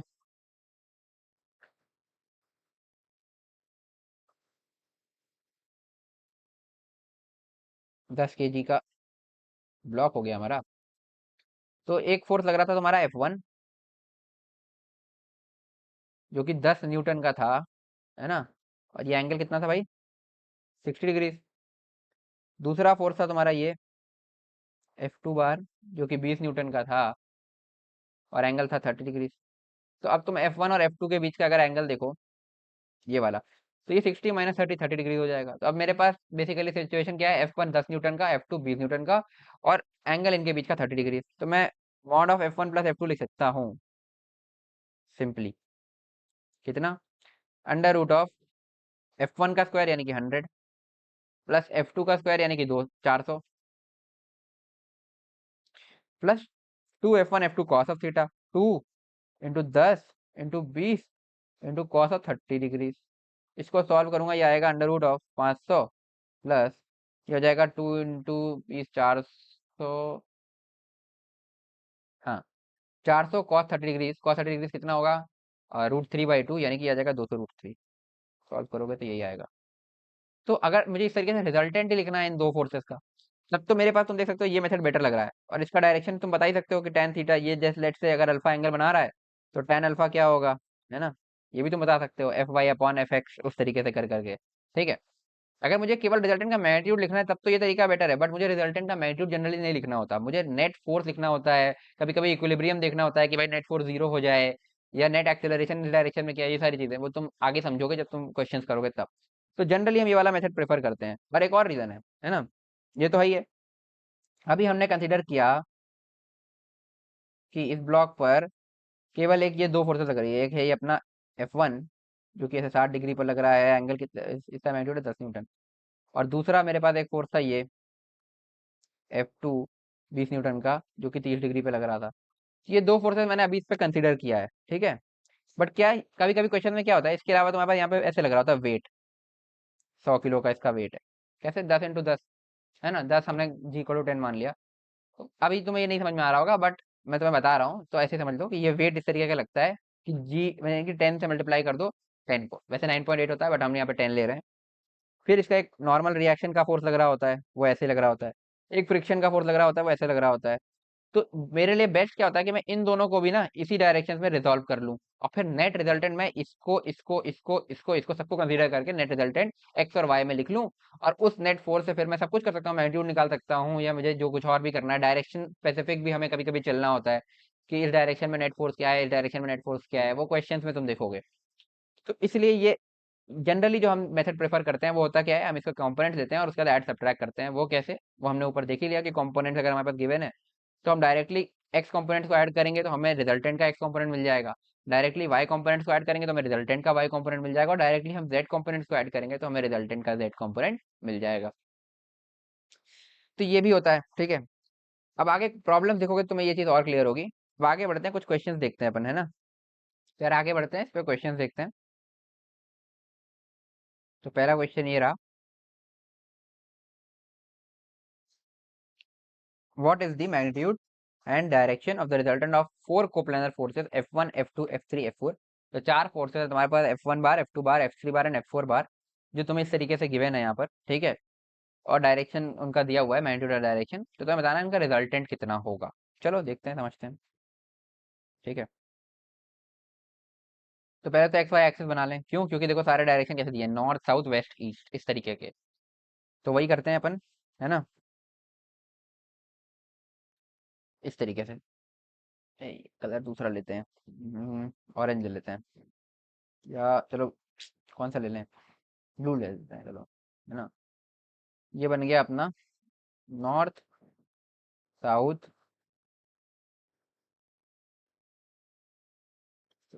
West east. तो ईस्ट को मैं आई कैप बोल दे रहा हूँ, और नॉर्थ को मैं जे कैप बोल दे रहा हूँ, ठीक है, अपने रोटेशन के हिसाब से, एक्स वाई एक्सिस बनाने के हिसाब से। चलो थोड़ा काम आसान हो जाएगा। अब पहले हम एक एक करके फोर्सेस को ड्रॉ करते हैं। F1 बनाते हैं, 20 न्यूटन ड्यू ईस्ट, है ना। कैसी होगी F1? 20 Newton due east, north south west east, तो इस तरीके का। 20 इसका मैग्नीट्यूड हो गया, ये क्या है, F1 है। फिर हम बनाते हैं F2। F2 कैसा है, 40 न्यूटन ड्यू वेस्ट, इधर बना देते हैं F2। ये बनेगा 40 मैग्नीट्यूड का ड्यू वेस्ट। फिर अपन बनाते हैं F3, 50√2 Newton due north east. North east direction कौन सी होगी, ये वाली। और नॉर्थ ईस्ट डायरेक्शन का मतलब है कि यहाँ से भी 45 डिग्री, और यहाँ से भी, मतलब बिल्कुल बीच में आना चाहिए, तो 45 डिग्री का एंगल बनाएगा ये, ठीक है। इसका मैग्नीट्यूड कितना, 50√2 न्यूटन। और ये है F3 बार अपनी, ठीक है। और F4 की बात करें तो वो है 20√2 due south west, south west.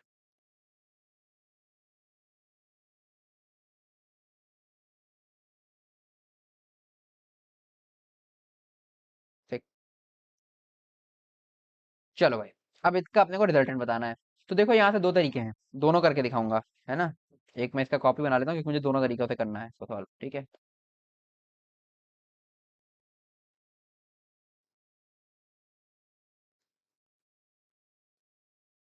ठीक है, पहले पहला तरीका दिखाता हूँ। पहला तो सबसे स्टैंडर्ड तरीका, कि मुझे एक चीज दिख रहा है कि मैं एक्स वाई के अलॉन्ग सबको रिजॉल्व कर लूँ, ठीक है। तो इसको रिजॉल्व करता हूँ पहले F1 को। तो 50√2 का cos 45 इधर आएगा, 50√2 इंटू 1/√2, है ना। cos 45 1/√2 होता है, तो ये बनेगा 50, ठीक है भाई। और इसको मैं रिजॉल्व कर लूँ, तो ये इसका कंपोनेंट, और इसके अलावा इसका एक कंपोनेंट इधर आया, और एक कंपोनेंट इधर भी तो आएगा ऊपर की तरफ, है ना। ऊपर की तरफ भी कितना आएगा, ये भी साइन 45, साइन 45 भी 1/√2 होता है, तो 50√2 इंटू 1/√2 यानी कि 50 का कंपोनेंट ऊपर आ गया। चलो भाई, अब अपन इसको रिजॉल्व करते हैं 20√2 वाले को। तो इसका इधर कंपोनेंट आएगा कितना, 20√2 cos 45 डिग्री, यानी कि 20√2 इंटू 1/√2 यानी कि 20, और इधर भी आएगा 20, ठीक है। तो यहाँ से नेट नेट मेरे को पिक्चर क्या दिखी, पहले मैं एक्स एक्सिस के अलॉन्ग देखूं, तो ये है 20, ये है 50, है ना।